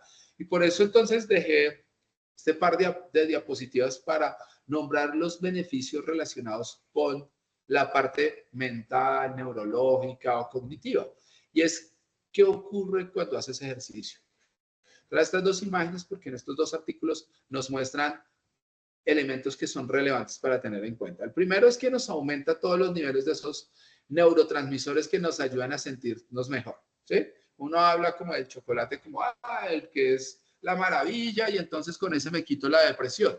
Pero realmente el ejercicio, pues, primero no tiene un exceso de calorías y nos produce más condiciones o más beneficios. Aquí vemos cómo participa la serotonina y la elevación de la serotonina en la motivación. Algunos de estos neurotransmisores como la norepinefrina que nos aumentan la energía y la concentración. También cómo nos ayuda a mejorar la sensación de placer con la dopamina o con la elevación de dopamina sin necesidad de pensar en una sustancia psicoactiva u otro tipo de instrumentos que lleven a elevar la dopamina. Pero algo que también quiero resaltar cuando hablaba el doctor Castillo de la intensidad del ejercicio es que la dopamina, por ejemplo, está relacionada con la intensidad del ejercicio. La norepinefrina ocurre exactamente. Por eso hay que pensar que no podemos simplemente hacer ejercicio de baja intensidad, sino que debe ser de intensidad moderada y ojalá en algunos momentos, en algunas condiciones y con la supervisión o con el direccionamiento adecuado de un profesional, pues que sea de alta intensidad para que estos picos sean mucho más elevados y estas sensaciones de placer, gratificación, energía y concentración sean mucho más altas. Y así como participa con estos neurotransmisores, pues también nos ayuda a regular otros que son los que están más asociados con el estrés, como es el cortisol y la adrenalina. Y en ese orden de ideas, pues la actividad física es una herramienta eficaz para lo que estamos buscando como salud, como bienestar, como calidad de vida y control de todos estos factores de riesgo. Ya hablamos de cómo nos ayuda a participar en diferentes condiciones físicas, patologías, beneficios desde la salud mental y cognitiva, la calidad del sueño, el desempeño cognitivo, la prevención de caídas y fracturas. Y claro que si nosotros involucramos todas estas condiciones desde el punto de vista de la salud pública y la disminución de los gastos asociados a todas estas enfermedades, pues nos quedaría un presupuesto muy grande para otro tipo de intervenciones. Esto tal vez se ha posicionado cada vez más y nos damos cuenta aquí en las guías de la Organización Mundial de la Salud en el año 2020 cómo aparece la promoción de la actividad física ya diciendo, venga, en cualquier momento de la vida, en cualquier parte del ciclo de edad, contar con recomendaciones específicas, el profesional debe fomentar la actividad física, así sea pequeña, así sea el fin de semana. Simplemente pues tengamos una evaluación previa por estos profesionales. Se habla de recomendaciones tan básicas como los pasos y lo coloqué o la dejé aquí esta diapositiva más como para, por énfasis y por fortalecimiento de las personas que nos acompañan en instituciones. Mira, empecemos simplemente por promover cumplir con 7.500 pasos. Eso ya nos disminuye la mortalidad cardiovascular en un 40%. Claro, hay diferentes parámetros para niños que debe ser mayor, para personas que tienen pues un exceso de peso, así como lo dijo el doctor Castillo, pues no podemos quedarnos con los 150 minutos, entonces acá hablamos de 12.000 a 15.000 pasos. Cuando hay una persona que tiene una condición de discapacidad o de movilidad reducida, pues tenemos que pensar en una menor cantidad de pasos y pues obviamente aquellos adultos mayores o que tienen alguna limitación o enfermedad crónica, pues menos cantidad de pasos, pero creo que es una herramienta importante. Y así como hablamos de la actividad física como este factor de prevención, ¿cierto? De prevención primaria y de promoción de la salud o de prevención secundaria, como lo enfatizó el doctor Castillo, como prevención de mortalidad, pues también debemos tocar el hecho de la inactividad física, porque es que hoy sabemos que no solamente es ser activo desde el punto de vista de cumplir con esas recomendaciones, sino el hecho de que también existen comportamientos sedentarios. Yo quería cerrar aquí con algunos números que desafortunadamente no están a nuestro favor, como es el nivel de actividad física insuficiente. pensando que solamente nos estamos yendo los 150 minutos, que ya el doctor Castillo dijo, venga, esto puede quedarse corto en ciertas condiciones. Realmente solo el 27.5% de los adultos y el 81% de los adolescentes, ¿sí?, no cumplen con esas recomendaciones. Y de hecho, aunque este es un artículo del 2000, la página y el posicionamiento de la Organización Mundial de la Salud, pues en los últimos 10 años no hemos tenido mejoría y Colombia pues no es la excepción. Si ustedes se dan cuenta, del lado izquierdo vemos la prevalencia de esa actividad física insuficiente para los adultos mayores de 18 años para el 2016 y ocupamos el segundo puesto, estando los hombres por encima del 40% y las mujeres llegando al 50%. Pero si miramos en la tabla del lado derecho, aunque no ocupamos el segundo puesto, porque estamos acá hacia la parte inferior, pues en los adolescentes, para el género masculino, estamos por encima del 80% y para el género femenino estamos más o menos cerca del 90%. Si esta era nuestra población adolescente en el 2016 y hoy estamos casi 9 años después de esto, pues lo que vamos a tener claridad y podemos inferir de aquí es que sí o sí estamos en unos indicadores de inactividad física mucho peor. Hoy ya se reconoce que la inactividad física es uno de los principales factores de riesgo, siendo responsable del 9% de la mortalidad prematura, con más de 5.3 millones de muertes al año, reflejando pues obviamente unos costos en la productividad de la salud que son muy relevantes. Esto, si lo pusiéramos, y aprovecho la gráfica de la izquierda, la cual podemos atribuir por millones de muertes, pues lo coloca en un cuarto puesto para el 2016.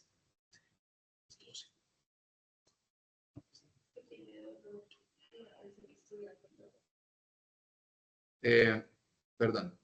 En ese orden de ideas, excúsenme que me está aquí como afanando un poco para ver si puedo salir de donde estoy ubicado. ¿Te puedes hacer el consultorio al lado? Sí, me ayudas, sí, y me dices. Muy bien. Pues la inactividad física no simplemente es el hecho de que se presente la enfermedad, sino estas condiciones, cómo van a hacer que llevemos a una elevación de los costos y los gastos asociados a la intervención en estas principales condiciones de salud, que son las que mayor gasto le generan al país.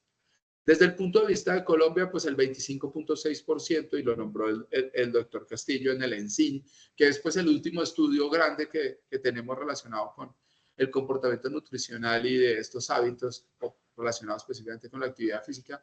El 25.6% de los preescolares de 3 y 4 años, digamos que cumplían con esas recomendaciones. El 31.1% de los escolares, solamente el 13.4% de los adolescentes y un poquito más del 50% de los adultos. Entonces, vuelvo a mi reflexión. En el país, ¿cómo estamos si el 13.4% de los adolescentes estaba ahí y hoy sí ya superamos esos 10 años?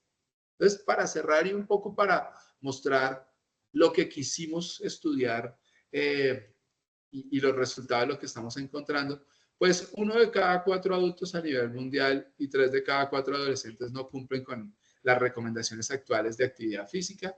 5 millones de muertes al año podrían evitarse si la población fuera más activa, con un costo aproximado de 54.000 millones anuales en atención médica directa, ¿sí? Y si además a esto se suman los 14.000 millones adicionales atribuibles a la pérdida de productividad, a esos años de pérdida de productividad, pues obviamente nos damos cuenta de lo importante que es intervenir a través de la actividad física. De hecho, se considera que entre el 1 y el 3% de los costos nacionales de atención médica están asociados a alteraciones con la salud mental y musculoesqueléticas prevenibles con la actividad física. Dejo antes de pasar a la segunda parte de mi presentación una reflexión de cuál es el estilo de vida que nosotros queremos.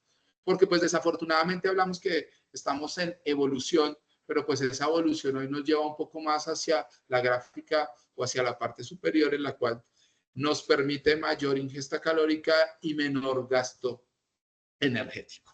Y ahí fue que nosotros tomamos la definición, un grupo de investigaciones en la maestría de la cual pues terminé el año pasado, era que queríamos de alguna forma, aprovechando digamos que un poco el sitio o mi lugar de trabajo, si el riesgo cardiometabólico dentro de una institución enfocada hacia la actividad física podría ser diferente a la población general en otras instituciones, ¿cómo son esos estilos de vida? ¿Qué hace o qué lleva o qué conlleva que una persona ya haciendo actividad física esté, digamos que haya pasado de la fase precontemplativa, haya pasado a la acción en esta intervención? Si esto se modificaría. Y pues obviamente el soporte y la justificación es todo lo que hemos venido hablando el doctor Castillo y yo, pero quisiera enfatizar en algunas cosas. Cuando hablamos de riesgo cardiometabólico, pues estamos hablando no solamente del hecho de cuánto riesgo tengo yo de desarrollar un evento coronario o tener un evento cerebrovascular, sino es la integración entre estas cifras, como son la presión arterial, como son el perfil lipídico, la concentración de azúcar, triglicéridos, etcétera, que fomentan el desarrollo de las enfermedades cardiovasculares o la diabetes, que al final, pues ocupa el manejar una tercera parte de la mortalidad mundial. Si sabemos que los estilos de vida son la forma de interacción en la cual yo puedo hacer y modificar la condición de el desarrollo de estas patologías, pues debería siempre tenerlos en cuenta, y estos patrones individuales son los que van a, pues, o van a estar determinados a través de unos elementos socioculturales y unas características personales, pues debemos tener una visión un poco más global y no solamente irnos a los factores como los hemos enumerado siempre, los que están los factores de riesgo que son modificables o no modificables, sino de ir a evaluar otros determinantes asociados a la salud, como son los determinantes sociales de la salud. Que aquí, así como el doctor Castillo hizo referencia de que la Asociación Americana de Diabetes hace ese reconocimiento en el 2022 de cómo la fuerza es un factor relevante para la prevención y el desarrollo de enfermedades, pues el AHA o la Asociación Americana del Corazón en el 2022 también le da fuerza a otros determinantes sociales de la salud y unos factores diferenciales a los que siempre hemos tenido en cuenta. Y aunque no voy a repetir frente a los beneficios de salud, quiero nombrar algunas estadísticas globales relacionados en el mundo, como lo dijimos, al hecho de que las enfermedades cardiovasculares o cardiometabólicas, y ahí las integramos todas, pues son la primera causa de muerte, no importa a nivel mundial, a nivel Latinoamérica o a nivel Colombia. ¿Sí? Se estima que para el 2030 puede llegar a ser 24.2 millones de muertes anuales, que obviamente eso es estar hablando de casi medio país al año relacionado con estas condiciones. En Latinoamérica se habla de 2 millones de muertes para el año 2019 y en Colombia para el mismo año pues fue la causa del 31.03% de todas las muertes, pero además de eso el 18.1% de los años de vida potencialmente perdidos relacionados a la discapacidad, alteraciones de la calidad de vida y condiciones que alteran, digamos que la longevidad o el envejecimiento normal.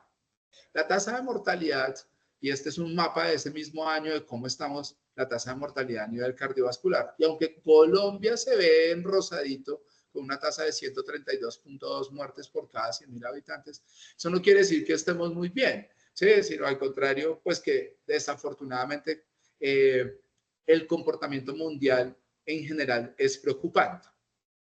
Si nosotros queremos intervenir estas enfermedades cardiometabólicas, pues tenemos que ir a cuáles son los factores que precisamente funcionan como factores de riesgo.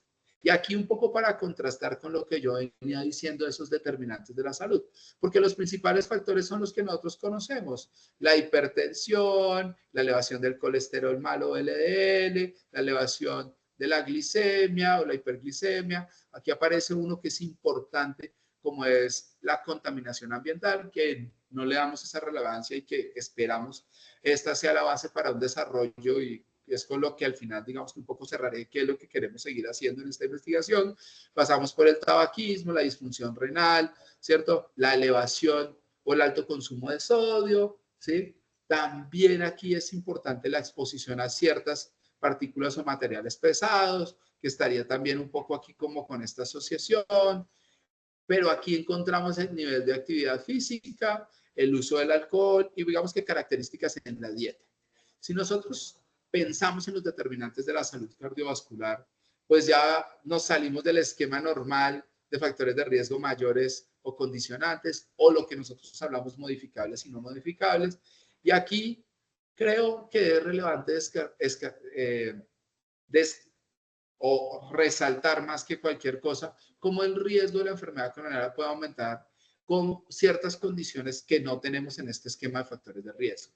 Hablamos de que el 70% de las personas que tienen ese riesgo de enfermedad arterial coronaria pues está en barrios desfavorecidos. Claro, aquí podemos pensarlo que si es por la alimentación, que si es por la actividad, que si es por la contaminación, etcétera, pero no a lo que voy en esta reflexión es que tenemos que salirnos del esquema de factores de riesgo como lo aprendimos en nuestro modelo, digamos, muy positivista, muy biomédico, ¿sí?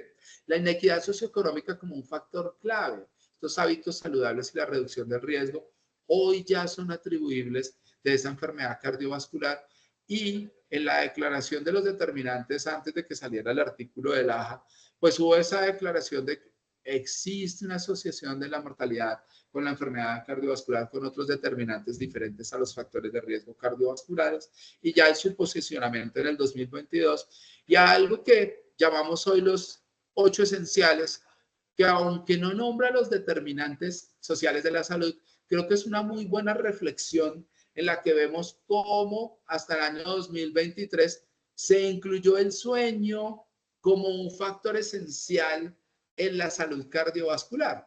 Creo que esta es un buen antecedente de cómo debemos ir cambiando nuestro concepto de los factores de riesgo cardiovascular. Y aquí, un poco en la investigación, lo que quisimos fue, pues, conocer precisamente no solamente estos factores, sino permitir que si dentro de una institución que se promueve la actividad física y que su core de negocio era la actividad física, ¿cómo podríamos posteriormente promover herramientas a otras IPS, a centros de acondicionamiento, a instituciones que lideran la promoción de la actividad física o a instituciones que promueven el bienestar y la salud y de esa forma generar otras estrategias institucionales hacia el manejo de la actividad física? No voy a profundizar en cada uno de los objetivos de la investigación, pero más allá de analizar ese riesgo cardiovascular o cardiometabólico de esa población que tomamos el periodo del año 2022, pues quisimos conocer esas características sociodemográficas, conocer esos comportamientos o estilos de vida saludables y mirar la correlación del riesgo cardiometabólico con el estilo de vida. ¿Por qué tomamos esta institución? Digamos que por la cercanía, obviamente, de uno de los investigadores, pero también por el hecho de que está incluida en 20 ciudades, ¿sí? Hablamos de 16 departamentos, y pues es una población que se puede manejar con un solo software que era mayor a 200.000 afiliados o 200.000 afiliados aproximadamente. Es importante entender que la clasificación de riesgo que maneja esta institución no es, y yo les decía, un riesgo específico de presentar desenlaces cardiovasculares o eventos cerebrovasculares, sino que está más asociada a los riesgos de complicación de actividad física. Y esto es un posicionamiento, es una referencia de lo que el Colegio Americano de Medicina del Deporte en el año 2003 establece como un instrumento de clasificación de riesgo para el proceso de prescripción, en el cual muy básico dice, si una persona tiene menos de 2 factores de riesgo, es de riesgo bajo para no tener complicaciones para hacer actividad física o complicaciones cardiometabólicas en el desarrollo de la actividad física. Si tiene más de 2 factores de riesgo, es riesgo moderado. Y si tiene una enfermedad, sea cardio, pulmo, metabólica, pues tiene un riesgo alto. Entonces, lo que nosotros tratamos de hacer o desarrollamos fue un estudio observacional de corte transversal y con un análisis descriptivo de diferentes variables demográficas, relacionándolo para darle un poco más de peso a estas variables relacionadas con los determinantes de salud. Incluimos el IPM o el índice de pobreza multidimensional y ese riesgo cardiometabólico, y después hicimos un análisis de correspondencia. Solo para que todos los que nos acompañan, y yo sé que la mayoría lo conocen, pero también para tener en cuenta, pues el índice de pobreza multidimensional hace referencia a 5 pilares que están relacionados con la educación, con las condiciones de la niñez y la adolescencia, condiciones laborales, de salud y condiciones de la vivienda y servicios públicos. ¿Qué encontramos dentro de nuestra investigación? Lo primero es que la distribución de ese riesgo cardiometabólico es igual a lo que se ve en la literatura general, hablando de que el 4.75% de las personas que nosotros terminamos evaluando, que fue un poco más de 64,000 personas, están en un riesgo alto 4.75%, en un riesgo medio 18.679, que equivalen al 30.8%, y un 64.44% en riesgo bajo. Desde el punto de vista antropométrico, si nos basamos específicamente en las condiciones y los factores generales, pues aquí no hay ninguna diferencia. La edad aumenta con el riesgo, el índice de masa corporal aumenta con el riesgo, el peso aumenta con el riesgo y el perímetro abdominal aumenta con el riesgo cardiometabólico. Entonces, obviamente en esta primera definición era evidente que íbamos a encontrar este tipo de condiciones. Pero cuando entramos a mirar ya desde el punto de vista como es el sexo, el ciclo vital, el tipo de vinculación, pues empezamos a enredarnos un poco porque nos dimos cuenta que el género femenino y masculino, los dos estaban en una distribución similar. Cuando empezamos a mirar por régimen, nos dimos cuenta que desde el punto de vista contributivo, pues había más de riesgo medio. Cuando miramos desde el punto de vista particular, los particulares tenían mayor riesgo cardiovascular. Y entonces dijimos, venga, tenemos que mirar precisamente y avanzar un poco más a simplemente hacer esa descripción o ese bivariado. Tomamos los factores de riesgo como son la obesidad, la dislipidemia y la hipertensión y miramos si tenían diferencias entre el factor de riesgo medio y el alto y encontramos que no habían diferencias significativas en esa población, pero en esos factores de riesgo no convencionales, que es como lo hemos denominado un poco, pues empezamos a encontrar situaciones y condiciones relevantes como por ejemplo la ubicación geográfica, como es el caso de Montería, Ibagué y Manizales, que fueron las ciudades donde su nivel de riesgo cardiometabólico fue mayor, ¿sí? Y como análisis multivariado de correspondencia, pues pudimos encontrar tres cosas que creo yo, o tres conclusiones que creo yo que son muy relevantes. Lo primero es que el sexo femenino tiene mayor riesgo cardiometabólico.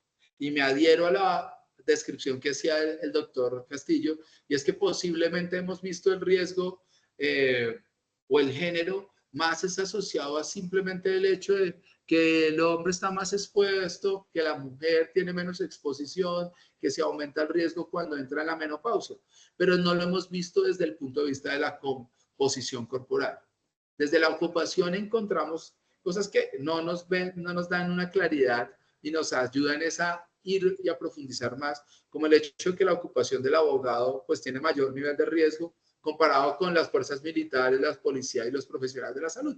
Que eso, pues claramente sabemos el nivel de estrés que puede manejar este tipo de ocupación, pero que independientemente, pues debemos profundizar. Y el tercero es el nivel de actividad física. Hacer un nivel de actividad física cuando lo hacemos con un instrumento en el cual la persona es la que refiere el volumen de intensidad, el volumen de actividad física, pues nos genera un sesgo, porque encontramos aquí que en teoría las personas de mayor riesgo eran las personas que tenían un nivel de actividad física más alto. Claro, esto también podría ser que miremos las condiciones particulares de esta institución en la cual las personas pues se inscriben de forma voluntaria y podría también ser un motivo de reflexión. Ya yéndonos hacia el final, como discusión, quiero resaltar varios elementos. El primero es que el riesgo cardiovascular y cardiometabólico comparado con otras publicaciones de la población colombiana es muy parecido, ¿sí? Aquí resalto el de Vélez en el 2015. Si ustedes ven, riesgo bajo 56 versus 64, riesgo medio 30 versus 29.6 y riesgo alto de 8.2, 4.75 no nos mostró una diferencia relevante. Y en el estudio de Delgado, que el 96.3% de la población es de riesgo bajo o medio, comparativamente con el de nosotros de 95.2, pues no hay una diferencia, digamos que significativa relevante.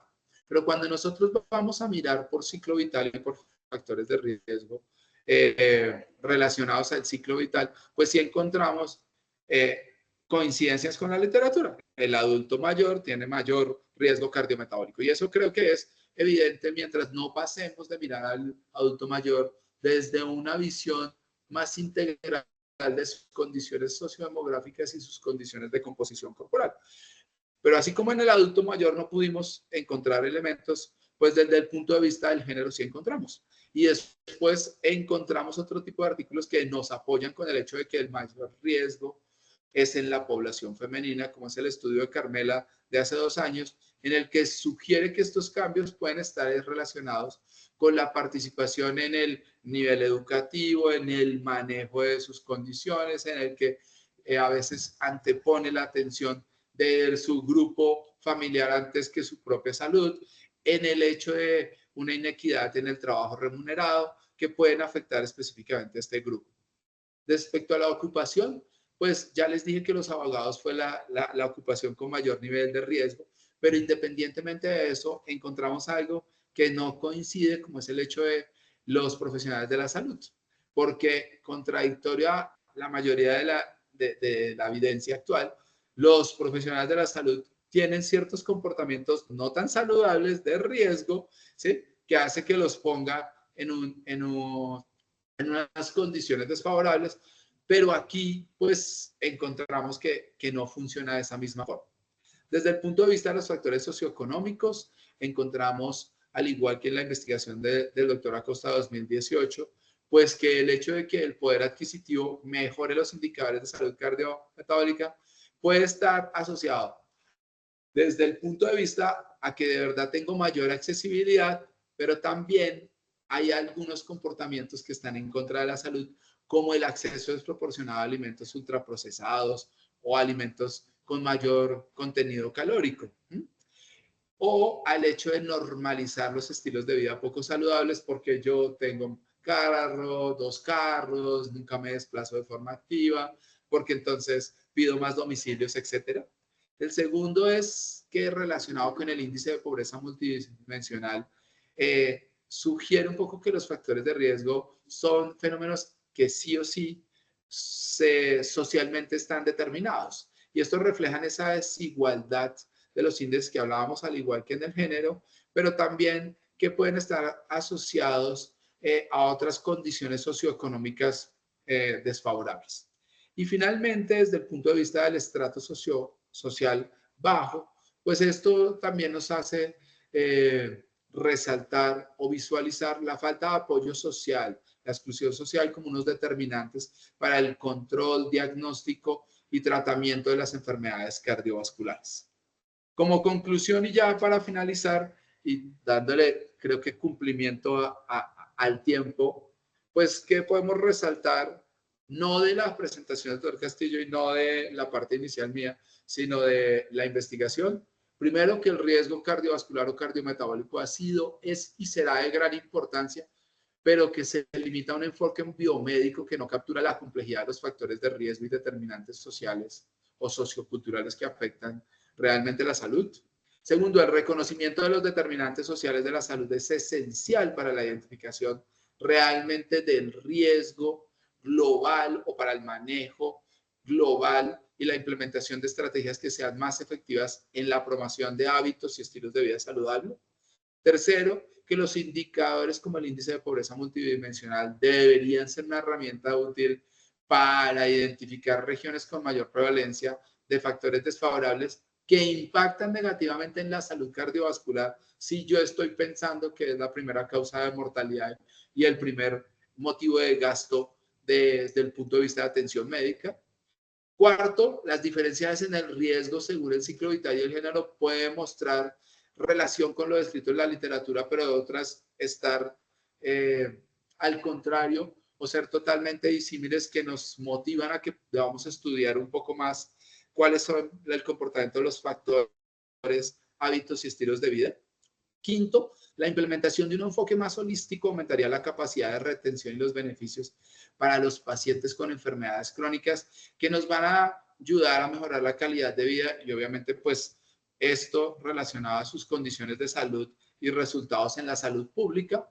Y finalmente, como última, se hace pues un llamado a los profesionales, que esta la coloqué un poco más frente a la reunión del día de hoy a los profesionales de la salud, las EPS, las IPS, a realizar investigaciones adicionales que nos permitan identificar estos factores de riesgo, no solamente biológicos, sino psicológicos, sociales, culturales, y que dentro de las rutas de atención se implementen este tipo de actividades y la prescripción o el desarrollo de la actividad física por parte de todos los profesionales. Esto es un poco el cierre de la conclusión de la investigación, pero no son, antes de despedirme quisiera contarles que sirvió de base para que dentro de nuestra institución creciéramos. Hoy tenemos un grupo de investigación que se amplió a una EPS, que se amplió a una universidad y en el cual estamos desarrollando una segunda parte que es una investigación de factores de riesgo no convencionales y el desarrollo de una calculadora de riesgo cardiometabólico, algo similar a lo que hizo la Organización Mundial de la Salud con el HERTZ, en el que trata de utilizar una calculadora que no involucre tener paraclínicos, pero que sí involucre otras condiciones relacionadas a la salud cardiometabólica. Entonces, espero en un espacio posterior y en un añito o 2 añitos poder venir a socializar cómo nos fue con esta segunda parte del estudio. Muchísimas gracias.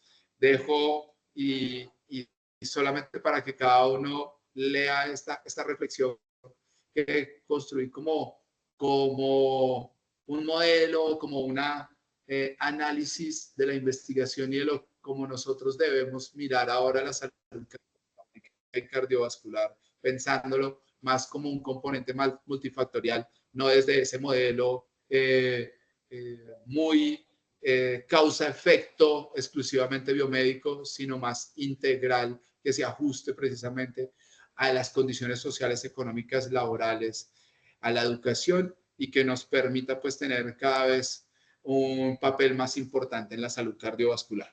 Muchísimas gracias a todos. Muchas gracias, Ministerio, y obviamente a todos por la asistencia y la invitación. Mil gracias, doctores. Realmente una conferencia importantísima y gracias de verdad por instruirnos en un tema tan importante, interesante para la salud de la población. El tema nos invita realmente a reflexionar y a acatar todas las recomendaciones brindadas por ustedes. Mil gracias nuevamente. Continuamos ahorita con la sesión de preguntas. Ya tenemos unas preguntas que nos han enviado por el chat que se las voy a compartir. Carmen Clavijo pregunta para el doctor Castillo. Dice, ¿cómo se mide la sarcopenia? Y realizar la medición de esta variable podría ser importante como medida para la salud pública, como medida de salud pública.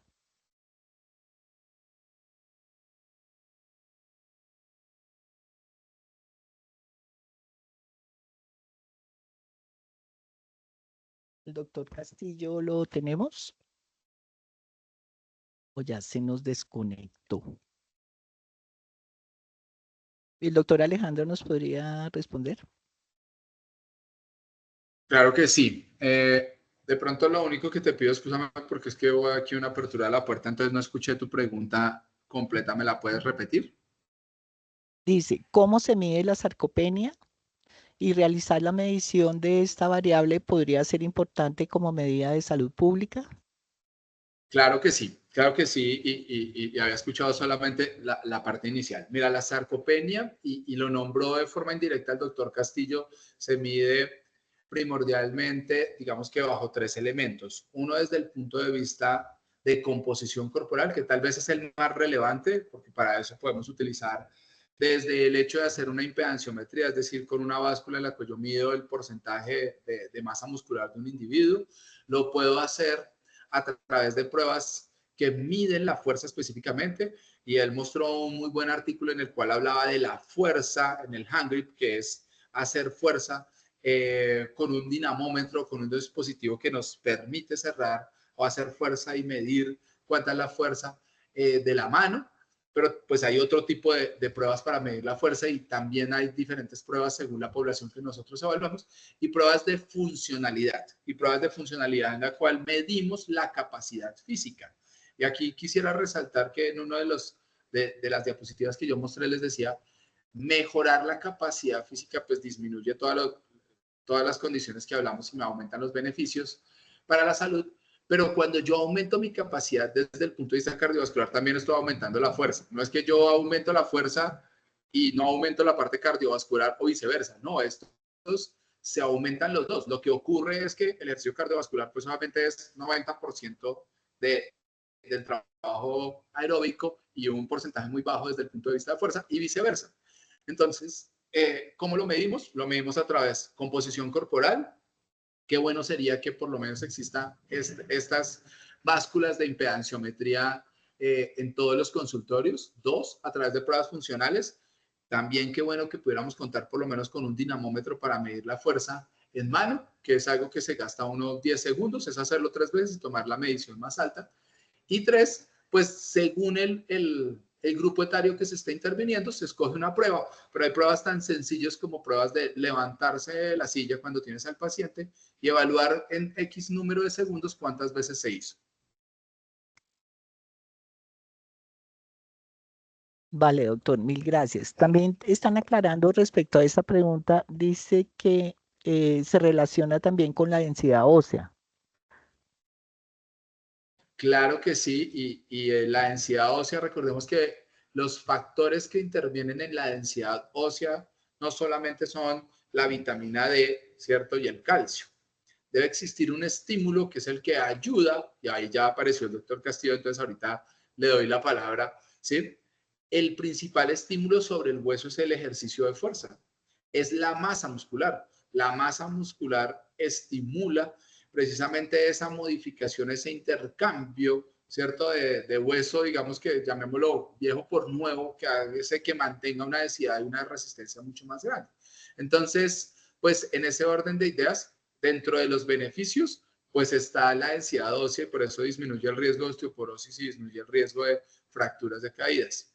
Así es. Y le doy la palabra a doctor Castillo.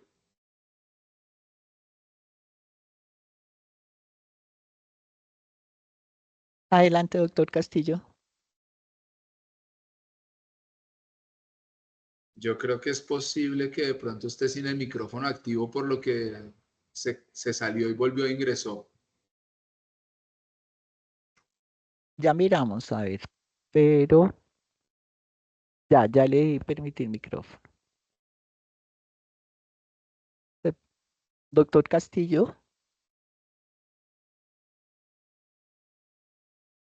¿Me oyen? Ya, sí, señor. Gracias, sí, es que tenía el micrófono deshabilitado. No, el doctor Sarmiento nos lo ha dicho mejor. Hay una enfermedad nueva que se llama osteosarcopenia y que tiene que ver con la relación muy profunda que hay entre la pérdida de masa muscular y la pérdida de hueso.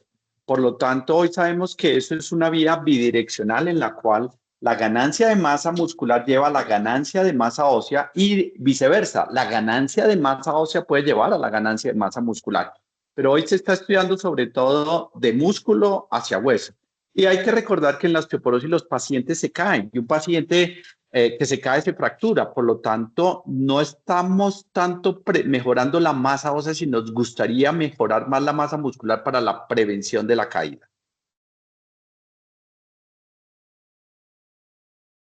Gracias, doctor. Tenemos otra pregunta. Pedro López Caicedo nos pregunta, ¿cuáles son los desafíos actuales en la implementación de recomendaciones sobre la actividad física en políticas públicas de salud y cómo se pueden superar?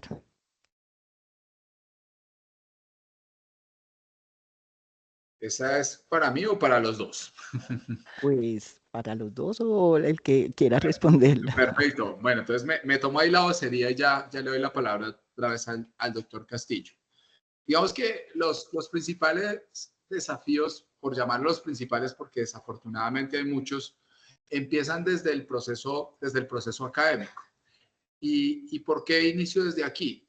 Porque el doctor Castillo muy seguramente me va a confirmar, y aunque nosotros somos de diferente escuela, pues en el pregrado nadie nos habló de ejercicio.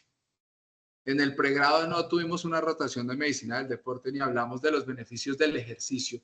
Y eso, siendo médicos, si nosotros lo ampliamos hacia las otras profesiones, pues con mucha, digamos, más, hay mayor cantidad de ignorancia frente al conocimiento de la actividad física del ejercicio. Entonces, la principal barrera aquí que yo quiero exponer es el hecho de que los profesionales no tengan ese conocimiento. Cuando nosotros desarrollamos las directrices y las guías para el talento humano en salud, nos encontramos que hay una gran dificultad en que, sobre todo nuestros profesores, adopten un comportamiento asociado a la actividad física del ejercicio. Entonces, esa sería la primera barrera. La segunda, desde el punto de vista de las instituciones, es que la actividad física, como otras de las intervenciones para la promoción y el mantenimiento de la salud, pues no es algo tan tangible. No es tan tangible poder evaluar la intervención de forma unificada, y por eso es tan importante la literatura, el nivel de evidencia y los escritos actuales, que nos dan el sustento para poderle mostrar a las diferentes instituciones realmente a un mediano o largo plazo cuánto es el ahorro de las instituciones en salud. Y pues eso hace que sean un poco reservados. Y el tercero de estas barreras que yo quisiera nombrar es la industria farmacéutica, que desafortunadamente, aquí el doctor Castillo también me corroborará, pues cuando yo prescribo solamente ejercicio, a mí no me visita la industria farmacéutica, ¿sí? Y aunque no modifique tanto, como lo dijo él muy bien, el comportamiento de esas condiciones, esas patologías, pues sí se siente un temor.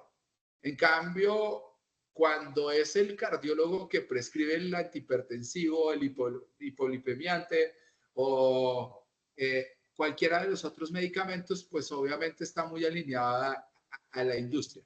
Entonces, siento que estos son los tres principales que yo nombraría, y como intervención empezaría con el primero. Y el primero es cómo posicionamos a los profesionales al talento humano, así como se generaron esas directrices, así como ustedes están promoviendo estos espacios, así como hoy la Secretaría de Salud de Bogotá está empezando a implementar estas actividades, cómo lo replicamos a nivel nacional y en todos los profesionales relacionados con el talento humano en salud. Muchas gracias.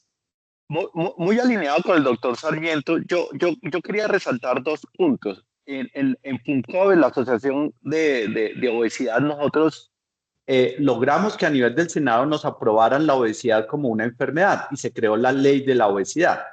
Sin embargo, al día de hoy no se ha logrado el articulado, es decir, existe como ley, pero no hay ningún artículo que esté dentro de esa ley. Y si para la obesidad, que es fundamental, la dieta, el ejercicio, no hemos logrado articular, pues para el resto de enfermedades que se pueden beneficiar de la dieta y del ejercicio es muy difícil. Y Alejandro tocó algo verdadero. ¿Quién en la EPS le pagan para que tenga una buena comida? Nadie subsidia una buena comida.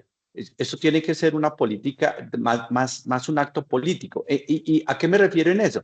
Que hay muchos pacientes diabéticos que tienen medicamentos muy costosos, por encima de 500.000 pesos, pero que no tienen acceso a una buena comida, y sabemos que la buena comida podría reemplazar un medicamento. Entonces, mientras dieta y ejercicio sigan siendo algo abstracto, va a ser muy difícil poderlo masificar, y es lo que Alejandro quise decir con lo de la visita médica, y estoy totalmente de acuerdo.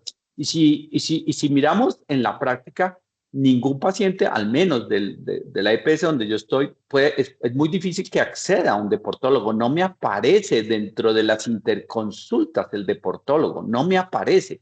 Puede que lo haya, no sé, a través de programas, etcétera, etcétera, pero es muy difícil acceder a un médico que tenga experticia en la formulación del ejercicio. Porque esa es la otra. Muchos de los que hacemos o prescribimos ejercicio, no tenemos el conocimiento avanzado de poder prescribir de manera adecuada el ejercicio. Y un punto que no se tocó es el médico que formula ejercicio es el que hace ejercicio.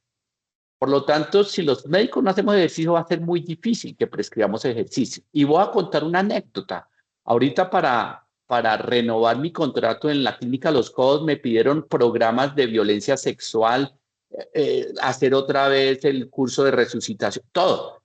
Yo diría, ¿qué tal si le pidieran a uno un certificado de que yo hago ejercicio? Sería mucho mejor, sería para el sistema, sería más práctico. Me piden cursos de todo, pero nadie me pide, oiga, doctor, usted que es un prescriptor de ejercicio, ¿hace ejercicio?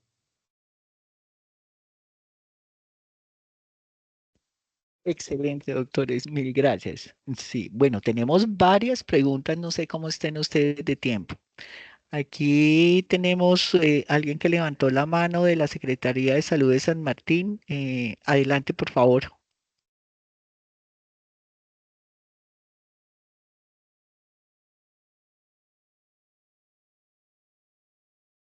Ya tiene habilitado micrófono. Bueno, en el entretanto también tenemos otra pregunta para el doctor Castillo. Dice, cuando se refiere el doctor Castillo a la asociación entre consumo de proteína y la reducción de riesgo de mortalidad, ¿existe alguna diferencia de si el consumo es de proteína vegetal o proteína animal? Excelente pregunta. Digamos que en términos de eficiencia para la generación de masa muscular, lo que se pretende es que la proteína sea rica en leucina. Sabemos que los aminoácidos ramificados y con el que más se ha estudiado la leucina es, digamos, el aminoácido determinante en la activación del mTOR. Por lo tanto, cuando uno compara una proteína animal y una vegetal, no solamente debe tener en cuenta el porcentaje de proteína, sino también la cantidad de leucina que trae. Sabemos que por excelencia es la proteína animal la que más concentración trae de leucina, pero hay muchos estudios que si usan la proteína vegetal y la suplementan con leucina puede tener la misma eficacia. Lo otro que hay que tener en cuenta en términos de proteína animal o vegetal es que hay que recordar que la proteína vegetal tiene alto contenido también, o los alimentos que tienen proteína tienen alto contenido de carbohidratos. Esto puede jugar a favor o en contra. Si estamos hablando de niños desnutridos, pues obviamente el peso no es una limitante, pero si estamos hablando de pacientes con obesidad, pues obviamente el aporte de carbohidratos no ayudaría mucho al control de la enfermedad de base. Gracias, doctor. Y aquí tenemos una última pregunta eh, para el doctor Castillo también. Dice, ¿el consumo de creatina y proteína podría afectar el hígado? Definitivamente no. El consumo de la creatina sirve como, a ver, la proteína me ayuda a formar masa muscular en términos generales. La creatina lo que me ayuda es aumentar la cantidad de fuerza o el dinamismo, porque está aportando, digamos que una molécula más de fósforo ya a nuestra fuente de energía natural que es el ATP. No hay estudios que corroboren el daño hepático por la creatina ni tampoco por las proteínas. No, no existe eso. La duda siempre ha estado en función del riñón, pero como mostré, hoy en día la tendencia o el péndulo va a que si usted usa la proteína de manera adecuada, con el ejercicio adecuado, va a haber mejoría de la función renal inclusive. Vale. Y una última que podríamos tener acá asociada con la sarcopenia. La persona que pregunta dice, que hizo la pregunta anterior, ella dice, quedó pendiente si la medida de sarcopenia podría ser importante como una medida de salud pública. Es decir, sería importante empezarla a medir en la población adulta en los diferentes entornos. Mire, la pregunta es excelente y me gustaría que esa persona me contactara porque precisamente el fin de semana tuvimos el Congreso de Endocrinología y la ponencia mía fue sobre sarcopenia. Y yo les decía que diagnosticar la sarcopenia hoy en día eso no tiene mayor importancia porque cuando uno ya le diagnostican sarcopenia, el deterioro físico es tan importante que hemos perdido toda la etapa de prevención. Es como diagnosticar un paciente ya con el infarto. Lo que tenemos es que prevenirlo. Entonces, más que diagnosticar la sarcopenia, debemos asumir que cualquier paciente por encima de 30 años ya está perdiendo masa muscular. Y no me importa en qué momento esté esa pérdida de masa muscular, yo tengo que sensibilizarlo en el sentido de que a partir de que vamos aumentando de años, se vuelve más importante el ejercicio de fuerza. Cuando somos muy jóvenes, ejercicio aeróbico. Cuando estemos en el extremo de la vida, 80 años, ejercicio de fuerza. ¿En qué edad estamos? ¿40, 50 años? Miti. Es sensibilizar el ejercicio de fuerza como un ejercicio que puede disminuir las enfermedades cardiovasculares en general y las enfermedades no transmisibles. Yo quisiera, perdóname, Adelante, quisiera doctor. No, agregar adelante, algo adelante. acá, y es que hoy Costa Rica y Panamá están desarrollando su protocolo de intervención para el manejo de la obesidad y de las enfermedades no transmisibles a través de análisis de composición corporal con impedanciometría. Y dentro de los indicadores está la masa muscular. No solamente el porcentaje de masa muscular, sino el índice de masa muscular esquelética, que es uno de los criterios que ya se utiliza en los consensos de sarcopenia. Entonces, claramente ahí sí.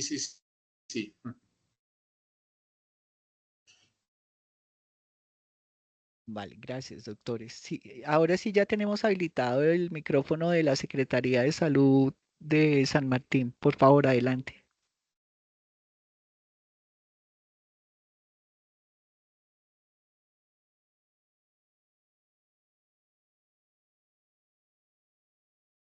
Nada. Bueno, otra pregunta tenemos aquí en el chat. Entonces dice, ¿las personas con artrosis pueden realizar ejercicios de resistencia? Claro que sí, y eso es un sí rotundo. Lo que pasa es que desafortunadamente, y por eso lo hablaba como la principal barrera al desconocimiento por parte de los profesionales del área de salud, pues en algún tiempo se habló del ahorro de la articulación y se pensaba en que sentarse le daba a uno mejor pronóstico y quedarse quieto. Hoy sabemos que el hecho de moverse y hacer ejercicio de fuerza y mantener la masa muscular, que son los estabilizadores secundarios de la articulación, disminuye la evolución de la enfermedad, mejora la funcionalidad y mejora la calidad de vida. Totalmente de acuerdo, inclusive ya se considera el ejercicio gold estándar en artrosis y los estudios se están haciendo con o sin proteína y obviamente sabrán la respuesta, con proteína es mucho mejor, pero totalmente de acuerdo, hay que romper ese mito.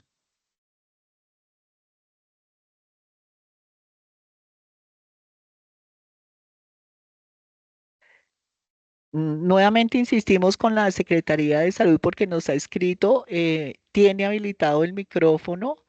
Debes pues abrir tu micrófono para poder hacer la pregunta, por favor. Ya que nos ha insistido por el chat, pero realmente no. Ya el micrófono está habilitado. Abrir micrófono para hacer la pregunta, por favor. No, pero ya te contestó. Fui quien hizo la pregunta de artrosis. No, pero ¿No? fue la Secretaría de Salud de San Martín que querían intervenir, pero realmente no. Hay un problema con el micrófono. Bueno, Okay. finalmente ya pues se nos acaba el tiempo y queremos pues igual también respetar el tiempo de ustedes.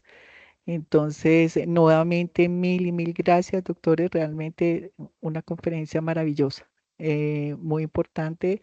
Se nos quedan muchas preguntas.